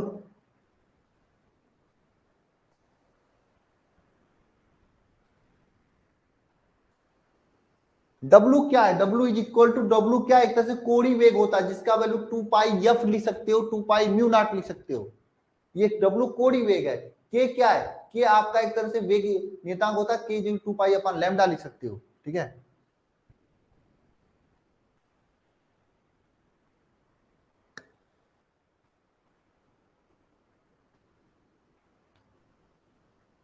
क्या पूछता है इसमें से क्वेश्चन, न्यूमेरिकल पूछता है, इसका न्यूमेरिकल पूछता है। अभी मैं कराऊंगा 2 पॉइंट और उसको लिखवा लेता हूं, फिर इसका न्यूमेरिकल कराता हूं, ठीक है। 2 पॉइंट और लिखवा लेता हूं, फिर उसका न्यूमेरिकल कराता हूं। हाँ 2 पाई एफ भी लिख सकते हो, कोई दिक्कत नहीं, 2 पाई एफ यहां पे लिख लो। ये जो आपका ये म्यू है ना, ये म्यू आवृत्ति होता है, इसे 2 पाई एफ भी लिख सकते हो आप, आपकी मर्जी के ऊपर है, लेकिन बुक में 2 पाई म्यू दिया था, इसलिए मैंने 2 पाई म्यू लिखा है यहाँ पे, ठीक है ना। अनुदिश का मतलब दिशा होता है, सेम दिशा में, जेड अक्ष की। और कोई के दिमाग में नहीं सर ये अनुदिश का मतलब क्या है, अगर नहीं समझ में आ रहा, तो जेड अक्ष के अनुदिश मतलब देश अक्ष की दिशा में, वाई अक्ष के अनुदिश मतलब जो चुंबकीय क्षेत्र है ये वाई अक्ष की दिशा में चल रहा है। जब तुम वाई अक्ष की जाओगे, सीधी सी बात है, आप मैं यहाँ पे मैं अगर देखो भाई, अब आप लोग नहीं समझ रहे हो तो मैं मुझे बहुत गलत एग्जांपल लेना पड़ रहा है। आप घर, ये घर है, ये आपका का कॉलेज है, तो आप जब घर से निकलोगे कॉलेज जाओगे ना, तो आप इधर तो थोड़ी जाओगे, नहीं इधर जाओगे। तो वही बात मैं दिखाऊं, ये जो वैद्युत क्षेत्र है ये वाई अक्ष की दिशा में जा रहा है, एक्स और जेड के अक्ष में नहीं जाएगा, जीरो हो जाएगा। भाई एक ही दिशा में जा सकते हो ना, हाँ ये हो सकता है भाई, आप फिजिकली जा रहे हो कॉलेज, मेंटली आपका दिमाग किसी और के घर पे है, या कोई आ रही है कि नहीं आ रही है, कोई आ रहा है कि नहीं आ रहा है, इस पे आपका दिमाग चल रहा, तो बात अलग है। भाई आप लोग तो दीवाने आदमी हो ना, कुछ पूछा नहीं जा सकता, कुछ कहा नहीं जा सकता आप लोगों का, तो बात अपनी जगह है, मैं उस पर नहीं जा रहा हूँ। लेकिन सीधी सी बात, अगर आप इधर जा रहे हो तो इधर इधर नहीं जा सकते, एक ही दिशा में जाओगे। वही बात है, आप वाई अक्ष की दिशा में वैद्युत क्षेत्र जा रहा था, एक्स और जेड के अक्ष में सुनना होगा, जीरो होगा। हाँ चेंज हो सकता है, कभी कोई जरूरी नहीं कि वाई अक्ष की दिशा में जाएगा। मान लो आपको कॉलेज न जाके किसी के घर जाना हुआ, मार्केट जाना, तो आप इधर भी जा सकते हो उधर भी जा सकते हो, लेकिन जब जाओगे एक ही दिशा में जाओगे। इसी तरह विद्युत क्षेत्र के साथ में होता है। चलिए आगे चलते हैं, इस पे क्वेश्चंस मैं अभी कराऊंगा, टेंशन मत लेना, ठीक है। पहले 2 पॉइंट और है, लिख लेते हैं दोनों पॉइंट के बाद गुड़ खत्म हो जाएगा। 10 हो गया, चलिए उसके बाद न्यूमेरिकल करा के तब आगे बढ़ेंगे हम लोग, ठीक है। एक 10वां 11वां नंबर पॉइंट लिखिएगा, बहुत अच्छा पॉइंट है। पॉइंटिंग सदिश S vector is equal to, अभी मैं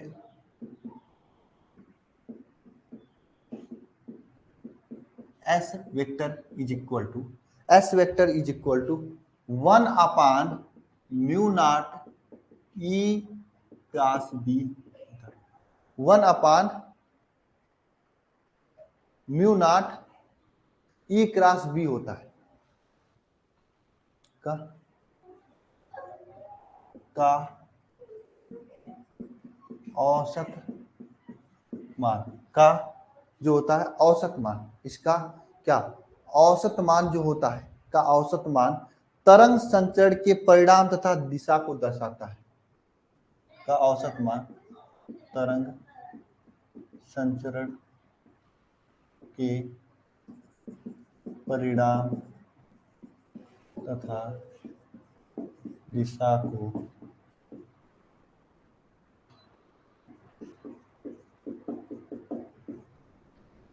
दर्शाता है, तरंग संचरण के परिणाम तथा दिशा को दर्शाता है। पॉइंटिंग सदिश S vector is equal to 1 upon mu naught E cross B का औसत मान तरंग संचरण के परिणाम तथा दिशा को दर्शाता है। यह पॉइंट नहीं समझ में आया आप लोगों को, मैं दिखा रहा हूं आप लोगों को, 1 मिनट क्वेश्चन दिखा रहा हूं, फिर समझ में आएगा क्वेश्चन कैसे पूछा जाता है इस पॉइंट से।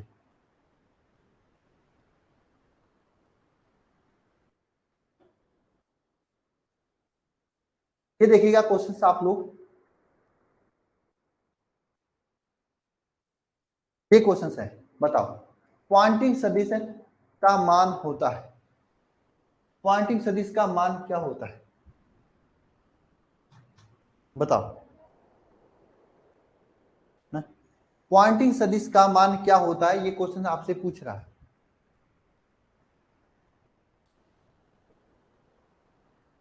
पॉइंटिंग सदिश का मान होता है, ये भी नहीं बता पाओगे आप लोग।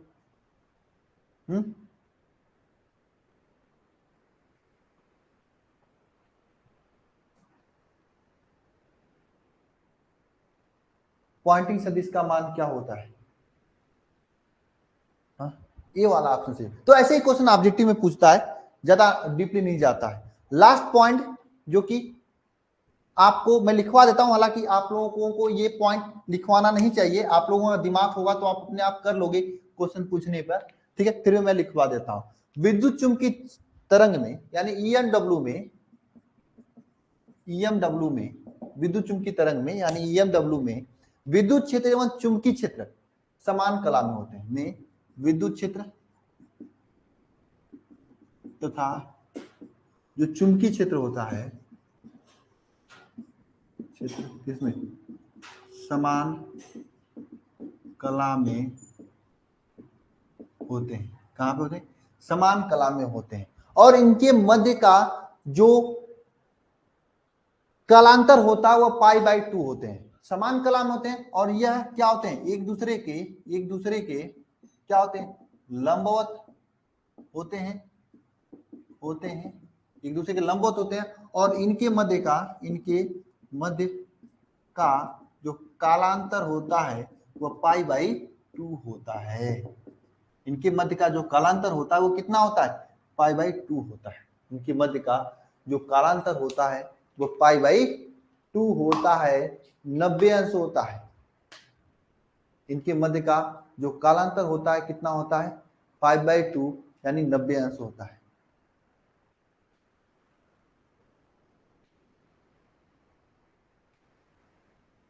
इनके मध्य का जो कालांतर होता है पाई/2 90 अंश होता है। वही बात तो है, ईएमडब्ल्यू में वैद्युत क्षेत्र तथा चुंबकीय क्षेत्र कितना है? समान कला में होते हैं और इनके बीच लंबवत होते हैं और कालांतर पाई/2 अंश होता है, 90 अंश होता है। इससे तो क्वेश्चन मैंने दिखा दिया था स्टार्टिंग में कैसे बनेगा। आप इतना नोट करिए, फिर मैं क्वेश्चन की तरफ ले चलता हूँ। न्यूमेरिकल क्वेश्चन करते हैं 2 4 5 जो कि आपके एग्जाम में पूछा जाता है। ठीक है, फटाफट आप लोग नोट कीजिए। इस पे न्यूमेरिकल क्वेश्चन कैसे बनते हैं, इसके पहले के टॉपिक पर न्यूमेरिकल क्वेश्चन कैसे बनते हैं, सब हम लोग देखेंगे।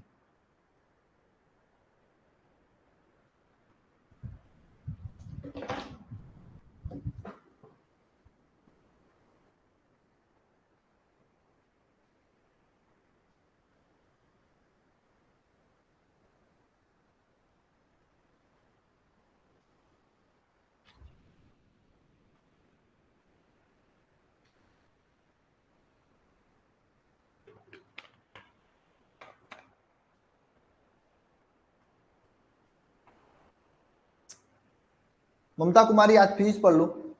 बायोलॉजी वाले मैम से कहा हूँ 6 बजे आने के लिए, आ जाएंगे तो क्लास हो जाएगा, नहीं तो नहीं होगा।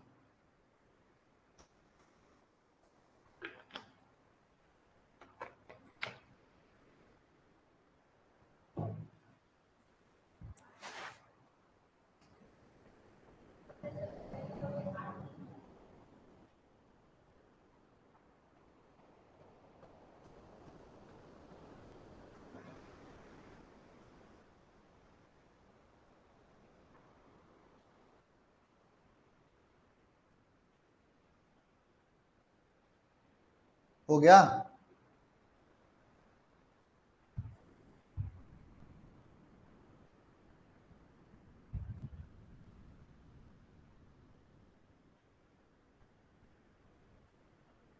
इसमें आप लोगों के अंग्रेजी वाले सर जो है केदारनाथ का मजे ले रहे हैं बहुत खतरनाक तरीके से। बताओ, केदारनाथ घूम रहे हैं, छोड़िएगा मत उनको, पार्टी पक्का लीजिएगा। ठीक है, जब आएंगे तो पार्टी पक्का लीजिएगा।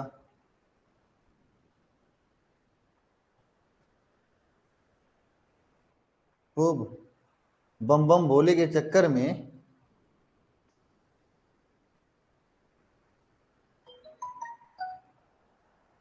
देख रहे हैं हमको मैसेज कल खतरनाक खतरनाक फोटो भेजे थे, किसी दिन मैं ऐड आप लोगों को भेजूंगा, देख लेना।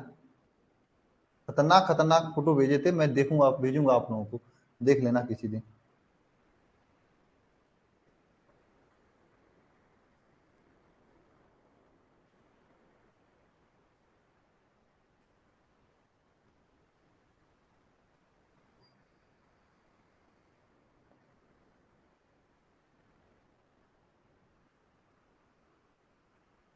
अरे मेरे पास है, आशीष सर के मोबाइल में है, कल भेजे थे। महाकाल के दीवाने हैं। नहीं नहीं, अकेले ही गए हैं, वो गए हैं और उनके एक दो फ्रेंड वगैरह गए हैं, कुल मिला के 4 लोग गए हैं। नहीं, फेसबुक सर नहीं चलाते हैं कि चलाते नहीं है, मुझे नहीं पता, मुझे पूछना पड़ेगा फेसबुक चलाते हैं कि नहीं चलाते हैं, मैंने कभी पूछा नहीं। फोटो दे दूंगा मैं आप लोगों को। चलो आगे चलते हैं हम लोग।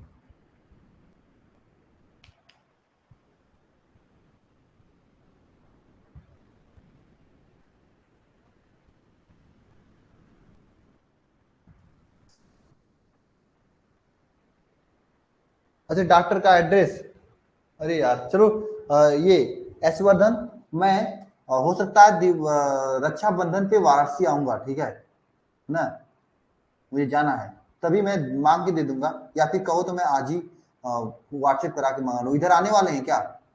आप तो कहते रक्षाबंधन के साइड में आने वाले हैं ना। चलो ठीक है, मैं जैसा भी बता देना मुझे कॉल करके, मैं कॉल कर लूंगा आपको आज।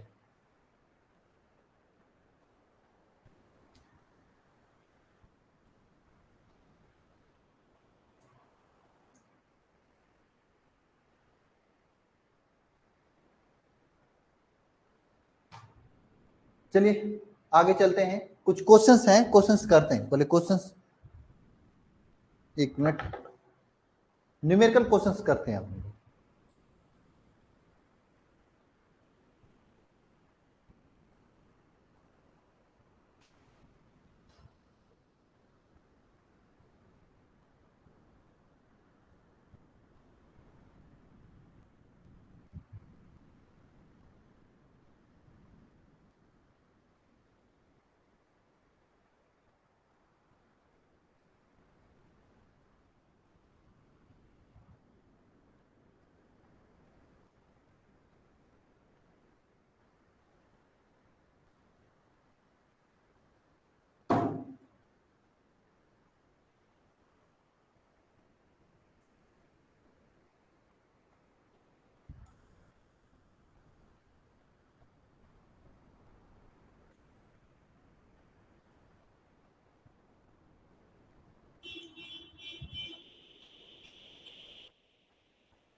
चलिए कुछ क्वेश्चंस हैं, हम लोग क्वेश्चंस करते हैं, ठीक है ना, जो कि ऑब्जेक्ट, जो कि न्यूमेरिकल टाइप के आपके एग्जाम में बनते हैं, ठीक है। चलिए सबसे पहले ये क्वेश्चन है, तो इसको हम लोग बाद में करेंगे, सबसे पहले ना ये वाला क्वेश्चन कर लेते हैं, ये वाला क्वेश्चन, ये वाला क्वेश्चन जो कि इस समीकरण पे पूछा जाता है, इस समीकरण पे पूछा जाता है, ठीक है, इस वाले समीकरण क्वेश्चन को हम लोग करते हैं। एक काम करो, इसको तो करेंगे, देखो इस समीकरण पे पॉइंट नंबर 10 पर आपको ऐसे ही क्वेश्चन पूछे जाते हैं जैसे आपको दिखाई दे रहा है 7 नंबर क्वेश्चन, जो 7 नंबर क्वेश्चन में 7 ही क्वेश्चन तो दिया हूं चैप्टर में, लेकिन पूरे चैप्टर कवर कर दिया हूं 7 क्वेश्चन में, ठीक है। तो 7 नंबर जो क्वेश्चन है ये इसी टॉपिक पर आधारित होगा, ठीक है, इसी ऐसे ही लगाया जाएगा, ठीक है। इसके बारे में हम लोग क्वेश्चन को आगे निकालेंगे, आगे करेंगे। इसको लगाने से पहले हम लोग फर्स्ट क्वेश्चन से चलते हैं, पहले नंबर क्वेश्चन को करते हैं, पहला नंबर जो क्वेश्चन उसको करते हैं, फिर 7 नंबर भी कर लेंगे हम लोग, ठीक है ना। पहले नंबर क्वेश्चन को करते हैं सबसे पहले, क्वेश्चन पढ़िए, पहला पढ़िए क्वेश्चन को, क्या लिखा है।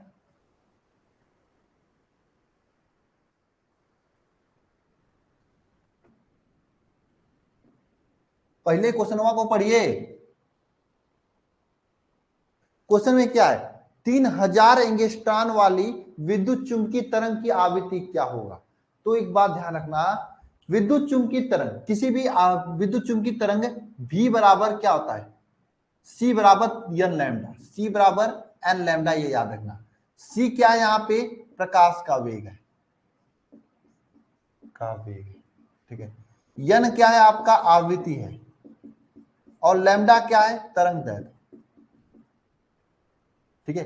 c बराबर एन लैम्डा, ये याद रखना आप सभी लोग, c is equal to N lambda, इसे क्या ना याद रखना, c बराबर एन लैम्डा, आप सभी लोग याद रखना, ठीक है।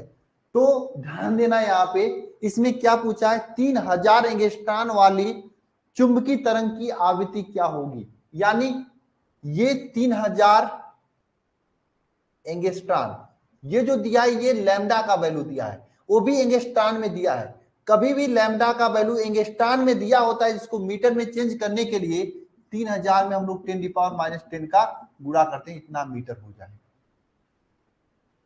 T is equal to N lambda, ये फार्मूला होती है। C is equal to N lambda, ये फार्मूला होता है। तो यहां से आवृत्ति n इज इक्वल टू क्या हो जाएगा, C अपान लैम्डा। तो आपको पता है C का वैल्यू कितना था, 3 इंटू 10⁻⁻8 अपान 10⁻+8 अपान 3, 3000 इंटू 10⁻⁻10। ठीक है, 3 से 3 कट जाएगा, 3 शून्य कटेगा तो ऊपर क्या बचेगा, 10, उसके आंसर आएगा। बताओ, लग जाएगा क्वेश्चन, आंसर बताओ, बताओ क्वेश्चंस लग जाएगा।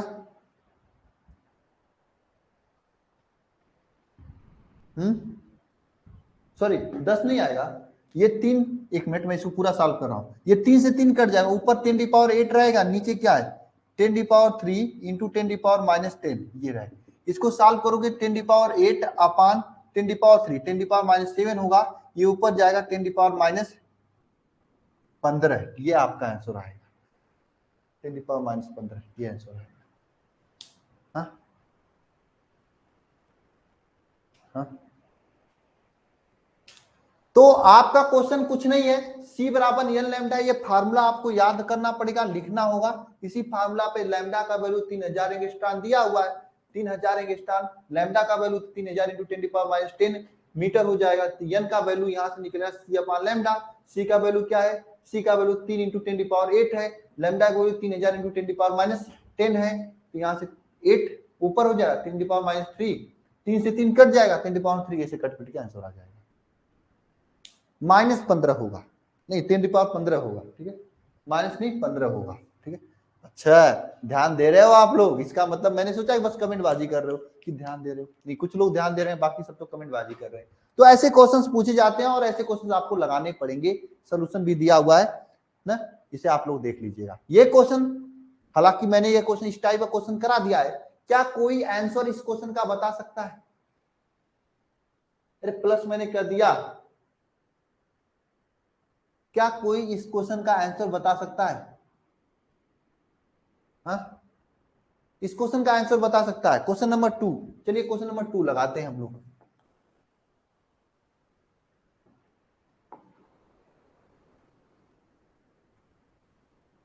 क्वेश्चन नंबर 2 क्या कर रहा है? क्वेश्चन नंबर 2 कर रहा है समतल विद्युत चुंबकीय तरंग में वैद्युत क्षेत्र का आयाम, यानी विद्युत क्षेत्र ई का वैल्यू दिया है कितना, 3.0 इंटू 10⁻, कितना, -4 वोल्ट प्रति मीटर, -4 वोल्ट प्रति मीटर, ये वैल्यू दिया है। वैद्युत क्षेत्र ई का वैल्यू दिया हुआ है। वैद्युत क्षेत्र का आयाम यानी बी नॉट का वैल्यू दिया है 3 इंटू 10⁻⁻4 वोल्ट मीटर, ये दिया हुआ है ना। विद्युत क्षेत्र का आयाम ज्ञात कीजिए। आप लोग जानते हो formula, E not upon B not is equal to C, ये जानते हो। तो यहां से आपको B not is equal to E not upon C हो जाएगा। ई का वैल्यू कितना दिया हुआ है, 3 इंटू 10⁻⁴, ये ई का वैल्यू दिया है। सी का वैल्यू क्या हो जाएगा बताओ, 3 इंटू 10⁻8, ठीक है ना, +8 होगा ना, +8 होगा, ठीक है। ये सी का वैल्यू 3 से 3 कट जाएगा, वैल्यू कितना 10⁻15 इतना आ जाएगा। इतना टेस्ला, इतना क्या आ जाएगा बताओ, इतना क्या आएगा, टेस्ला आएगा। हाँ,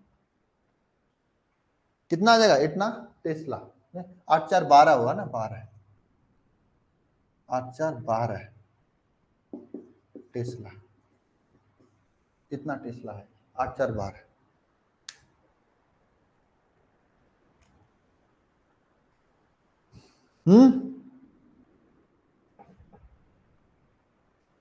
बताओ, है ना। नेक्स्ट क्वेश्चन देखो यहाँ पे, इसका सोल्यूशन है, ठीक है। अगला क्वेश्चन देखो यहाँ पे, ये पूरा पीडीएफ में, तीसरा नंबर क्वेश्चन देखो, आसानी से हो जाएगा। शिखर मान दिया हुआ है, वैद्युत क्षेत्र का क्या, वैद्युत क्षेत्र का शिखर मान ज्ञात करना है। हो जाएगा? अरे हो जाना चाहिए यार, क्वेश्चन इजी है। तीसरा हो गया, ठीक है भाई। चौथा, चौथा भी हो जाएगा। अरे निर्वात में वैद्युत चुंबकीय तरंगे के वाले बी नाट का वैल्यू दिया है, वैद्युत क्षेत्र का वैल्यू पूछा है। अरे हो जाएगा नहीं। टेस्ला क्या होता है भाई? टेस्ला चुंबकीय क्षेत्र का मात्रक होता है भाई। टेस्ला चुंबकीय क्षेत्र का मात्रक होता है भाई। पढ़ लो पहले पहले का। टेस्ला मोटर एलान मस्क जी इतना बड़ा बना रहे हैं, अभी आपको टेस्ला क्या होता है पूछ रहे हैं। खतरनाक खतरनाक लोग हैं भाई। हो जाएगा, हो जाएगा ये क्वेश्चन। चौथा भी हो जाना चाहिए। अगला पांचवा, चौथे के देखा सोल्यूशन यहाँ पे दिया हुआ है, लगा लेना। ठीक है, सभी एक ही फार्मूले पे पूछा जाता है। ये क्वेश्चंस लगाते हैं हम लोग, ये क्वेश्चंस लगाते हैं। Question number 5।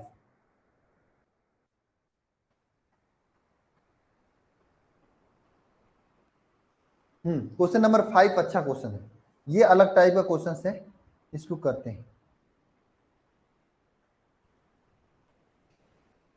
चलो क्वेश्चन नंबर 5 लगाते हैं।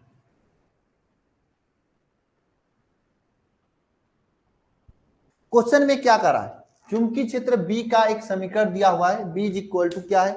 2 into 10⁻⁴ sine 2 into 10⁻⁴ sine sine T minus X by C, T minus X by C, T minus X by C into 4 into 10⁻15 क्या इंटू, अरे मेरे मोबाइल में क्वेश्चन है, इंटू 4 इंटू 10⁻⁻15 टेस्ला। ये चुंबकीय क्षेत्र का मान है, ठीक है ना। तो आपसे यहां पूछा है क्या? अधिकतम विद्युत क्षेत्र क्या होगा और औसत ऊर्जा घनत्व का मान क्या होगा। दो चीजें पूछा है, औसत ऊर्जा घनत्व, अधिकतम विद्युत क्षेत्र क्या होगा। बहुत आसान क्वेश्चन है, बहुत आसान क्वेश्चन है। मैंने आपको एक चीज बताया था कि अगर मेरा नाक यहां है तो आपका नाक भी यहीं पे होगा, मुंह के ऊपर जस्ट। कोई ऐसा नहीं होगा कि नाक उसका इधर उधर हो जाए। कान यहाँ पे तो कान भी आपका वहीं पे होगा, सर के नीचे इस साइड में, है ना। हो सकता है भाई कोई सुंदर हो तो उसका अलग है भाई, कान पीछे दिया होगा। भगवान क्या होता है ना, फुर्सत में अगर उनका चेहरा वोहरा बनाया हो तो बात अलग है, लेकिन फिर भी कान इधर ही होगा, बात अलग है। गोरा हो सकता है, सादा हो सकता है। अरे हाँ या ना, तो वही सिस्टम यहाँ पे भी लगाएंगे हम लोग। हम लोग जानते हैं चुंबकीय क्षेत्र का स्टैंडर्ड समीकरण B is equal to B not sine omega T minus K X, ये समीकरण जानते हैं भाई साहब। अगर ये समीकरण की तुलना किया जाए तो यहाँ पे देखो ये बी नॉट है और यहाँ पे ई है, तो यहाँ पे 2 इंटू 10⁻⁴ है, तो बी नॉट के बराबर हो जाएगा 2 इंटू 10⁻⁴। इसके बराबर हो जाएगा, बी नॉट के बराबर हो जाएगा 2 इंटू 10⁻⁴। यहाँ पे ओमेगा है, यहाँ पे टी अकेला है, तो यहाँ पे ओमेगा का वैल्यू 1 हो जाएगा ना, 1 हो जाएगा। यहाँ पे के एक्स है, के एक्स की जगह पे क्या है? यहाँ पे एक्स है, तो यहाँ पे के का वैल्यू क्या 1/c हो जाएगा। अरे स्पष्ट है, कर लोगे।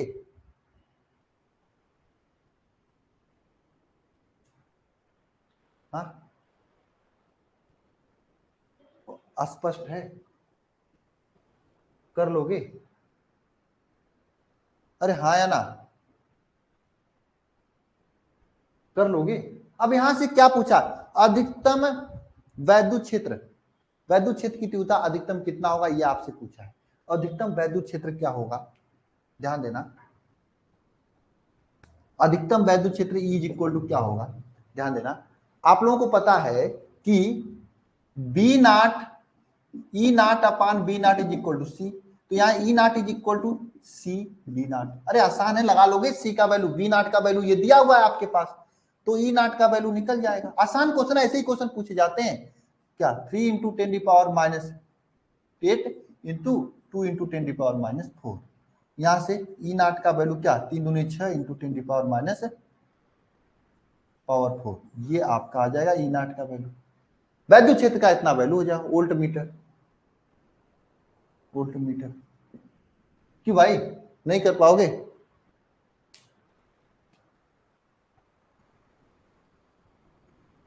है ना, नहीं कर पाओगे, हो जाएगा ना।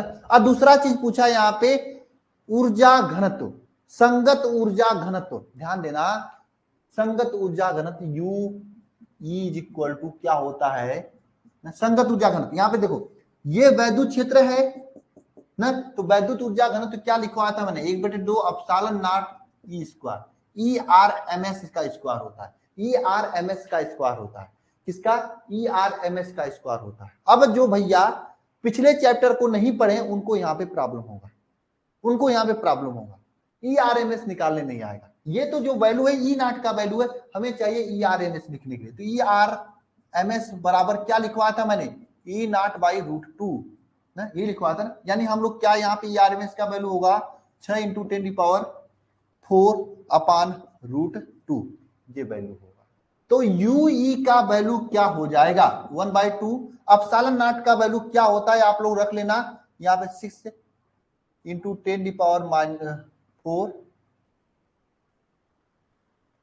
10⁻⁴/√2 का स्क्वायर, ये यूई का वैल्यू होगा, ये किसका वैल्यू होगा, यूई का वैल्यू होगा। सॉल्व कर लेना आप लोग, तो ऐसे ही क्वेश्चन पूछे जाते हैं,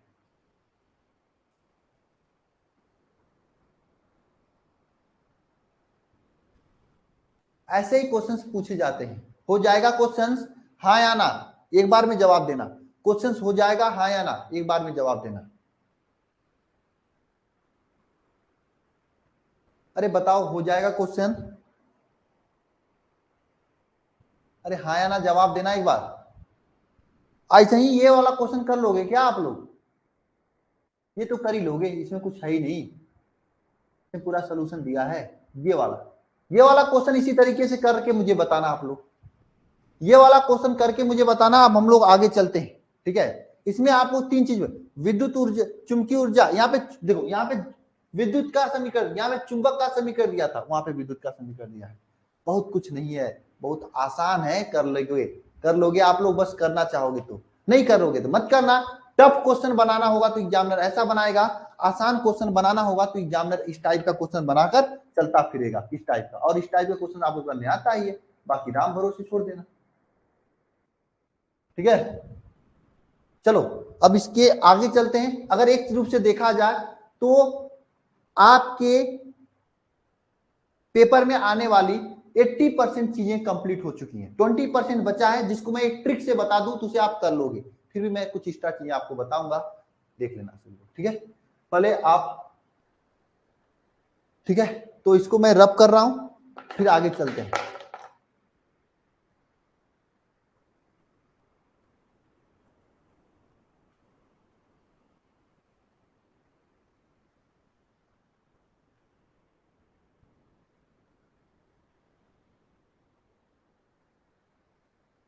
एक मिनट, मैम को बुला दूं,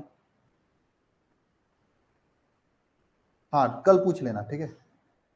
एक मिनट मैम, आप बायोलॉजी क्लास करवा देना, आप लोग करोगे ना biology class, Saumya ma'am,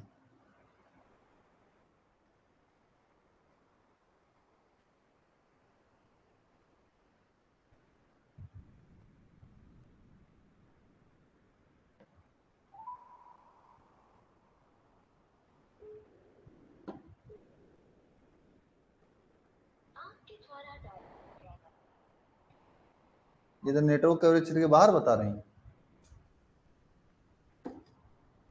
Gauss का अनुप्रयोग करा देंगे, कोई बात नहीं, अभी मैं जा थोड़ी ना हूं कहीं।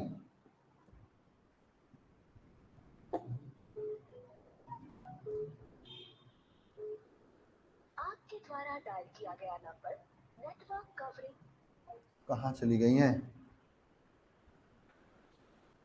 1 मिनट रुकिएगा, मैं सर मैम से बात कर लूं, 6:30 बजे तक आएंगी, 1 घंटे में कंप्लीट हो जाएगा।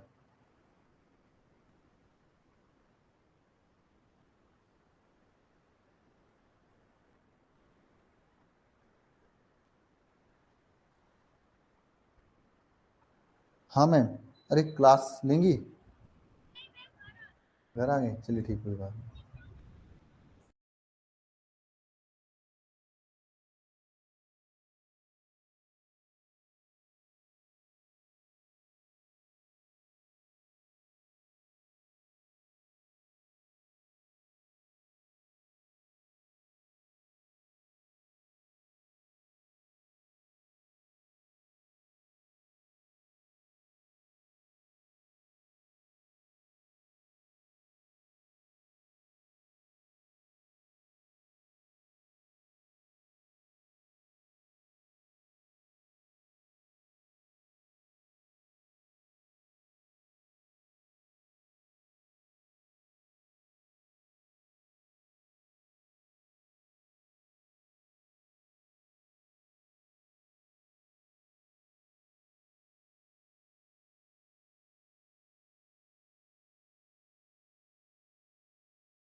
चलिए भाई, ठीक है, जाओ बर्थडे पार्टी मनाओ अच्छे से। हाँ लेकिन एक चीज है, मुझे भी भेजना मत भूलना आप लोग, ठीक है? ठीक है, नहीं चैप्टर खत्म नहीं हुआ है अभी, तो चैप्टर आधा हुआ है, आधा हुआ है, आधा हुआ है, ठीक है।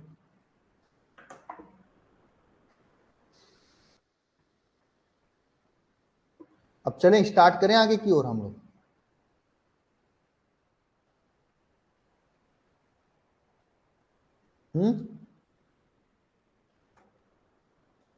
एक चीज है जो कि रटने वाली चीजें हैं, इसके आगे जो चीजें हैं रटने वाली हैं, थोड़ा सा मैं ट्रिक बता दूंगा तो कुछ क्वेश्चन आसान बन जाएंगे आपके, बस इतना हो सकता है, लेकिन चीजें रटने वाली ही हैं, ठीक है? ट्रिक बता दूंगा, क्वेश्चन आसान हो जाएंगे, बात अलग है, लेकिन चीजें जो है रटने वाली हैं।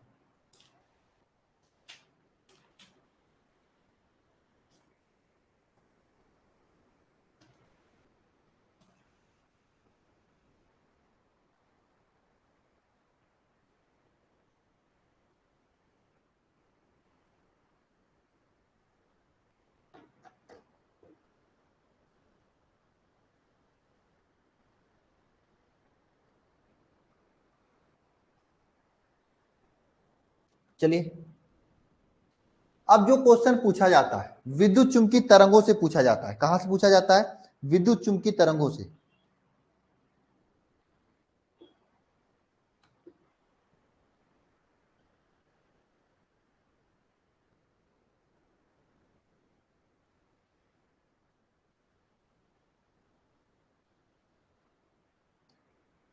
अब आप सभी लोग आगे हेडिंग डालिए, विद्युत चुंबकीय स्पेक्ट्रम। क्या? विद्युत चुंबकीय स्पेक्ट्रम। क्या हेडिंग डालना है? विद्युत चुंबकीय स्पेक्ट्रम। क्या हेडिंग डालना है? विद्युत चुंबकीय स्पेक्ट्रम, ठीक है? हेडिंग डालिए सभी लोग। चलिए देखिए, मेरे पास एक ऐसा ट्रिक है कि ये सब बिना पढ़े भी आप क्वेश्चन कर सकते हो, लेकिन पढ़ा देता हूं, बता देता हूं, ठीक है? एक वैज्ञानिक थे जिनका नाम था न्यूटन। क्या था? न्यूटन। न्यूटन चचा का नाम तो सभी लोग सुने होंगे। न्यूटन नाम के एक क्या थे? साइंटिस्ट थे। उन्होंने बताया, क्या बता रहा? न्यूटन ने बताया, बताया कि सूर्य के प्रकाश में, किसमें? सूर्य के प्रकाश, सूर्य के प्रकाश, जो सूर्य का प्रकाश निकलता है, सूर्य के प्रकाश के स्पेक्ट्रम में, सूर्य के प्रकाश के जो होता है स्पेक्ट्रम, स्पेक्ट्रम, स्पेक्ट्रम, स्पेक्ट्रम सही लिखा है, स्पेक्ट्रम, स्पेक्ट्रम में, ठीक है? सूर्य के प्रकाश के स्पेक्ट्रम में बैगनी रंग जो होता है, सूर्य के प्रकाश के स्पेक्ट्रम में लाल रंग से बैगनी रंग तक के विभिन्न रंग दिखाई पड़ते हैं। लाल रंग से बैगनी रंग तक के विभिन्न रंग दिखाई देते हैं, देते हैं। अरे ये आप लोग देखे भी होंगे ना, इसमें कौन कौन से रंग होते हैं उसे हम लोग कैसे प्रदर्शित करते थे? बिग ब्योर से प्रदर्शित करते थे ना,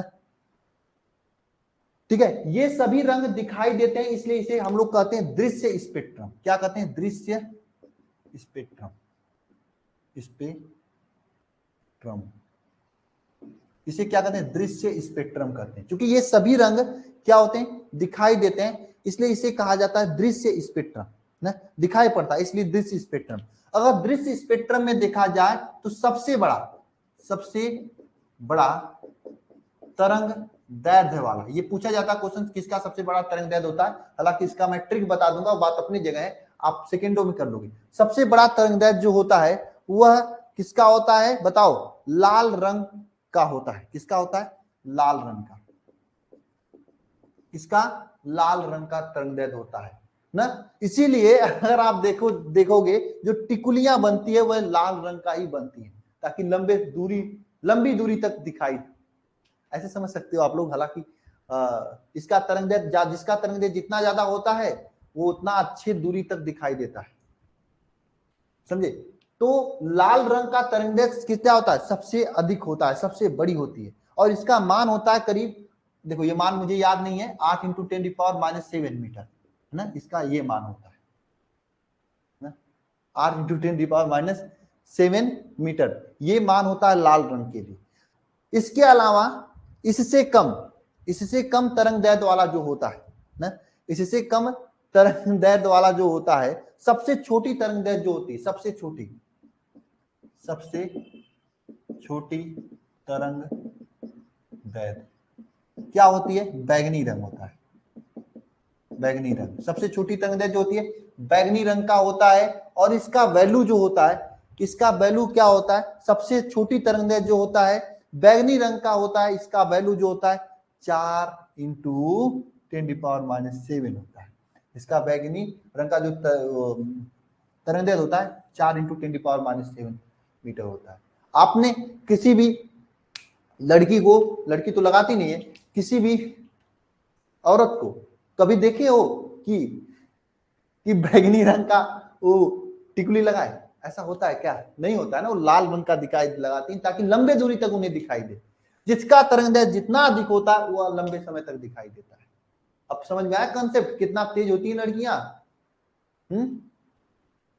वो ऑलरेडी अपने आप को दिखाने के लिए इतना बड़ा काम करते हैं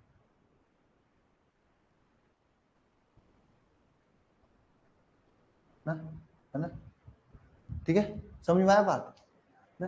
तो लाल रंग जिसका तरंग दैर्ध्य सबसे अधिक और छोटा सबसे बैगनी रंग का होता है। और दृश्य स्पेक्ट्रम जो होता है, इसमें वे सभी तरंगें आती जो दिखाई देती है। मैंने कहा स्पेक्ट्रम वे सभी जो दिखाई देती हैं, उसमें लाल से बैगनी रंग के दिखाई देते हैं, उन्हें क्या कहते हैं हम लोग? दृश्य स्पेक्ट्रम कहते हैं। जिसमें सबसे बड़ा क्या होता है? लाल रंग होता है। और सबसे छोटा क्या होता है? बैगनी रंग होता है। और बैगनी रंग का जो तरंग दैर्ध्य होता है कितना होता है? 4 इंटू 10⁻⁻7 मीटर।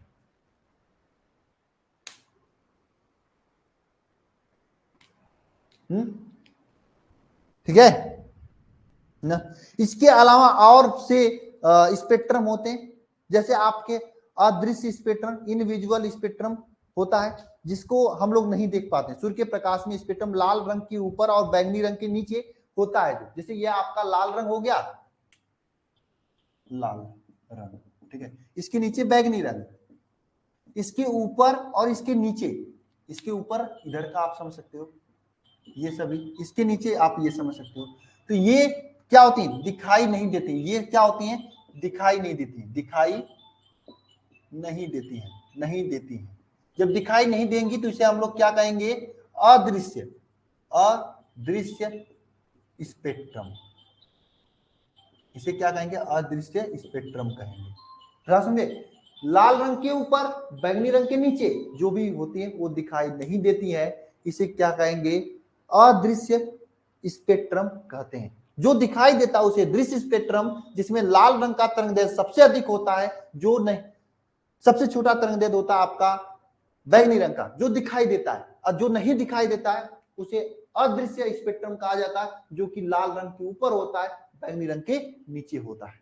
बात समझ में आ रही है आप लोगों को?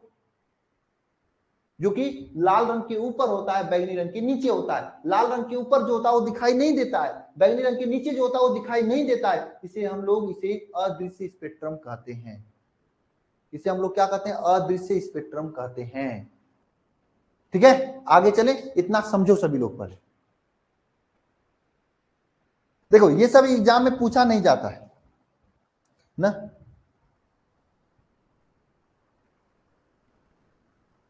ये सब आपके एग्जाम में पूछा नहीं जाता है। ठीक है, ये सब आपके एग्जाम पूछा नहीं जाता है। पूछा क्या जाएगा? जो मैं आगे बताऊंगा। ये सब तो थियरी है जो कि मुझे समझाना है। मैं फिर से समझा देना चाहता हूं।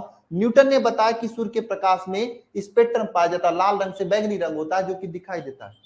किसका फोन आ रहा है भाई? कौन फोन लेके चला गया यहाँ?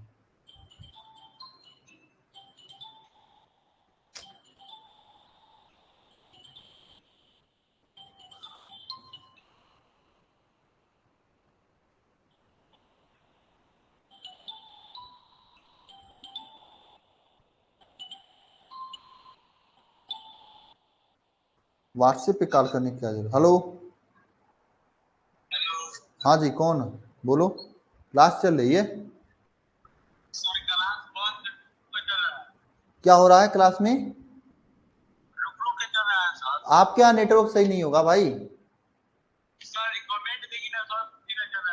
एक मिनट में देख रहा हूं।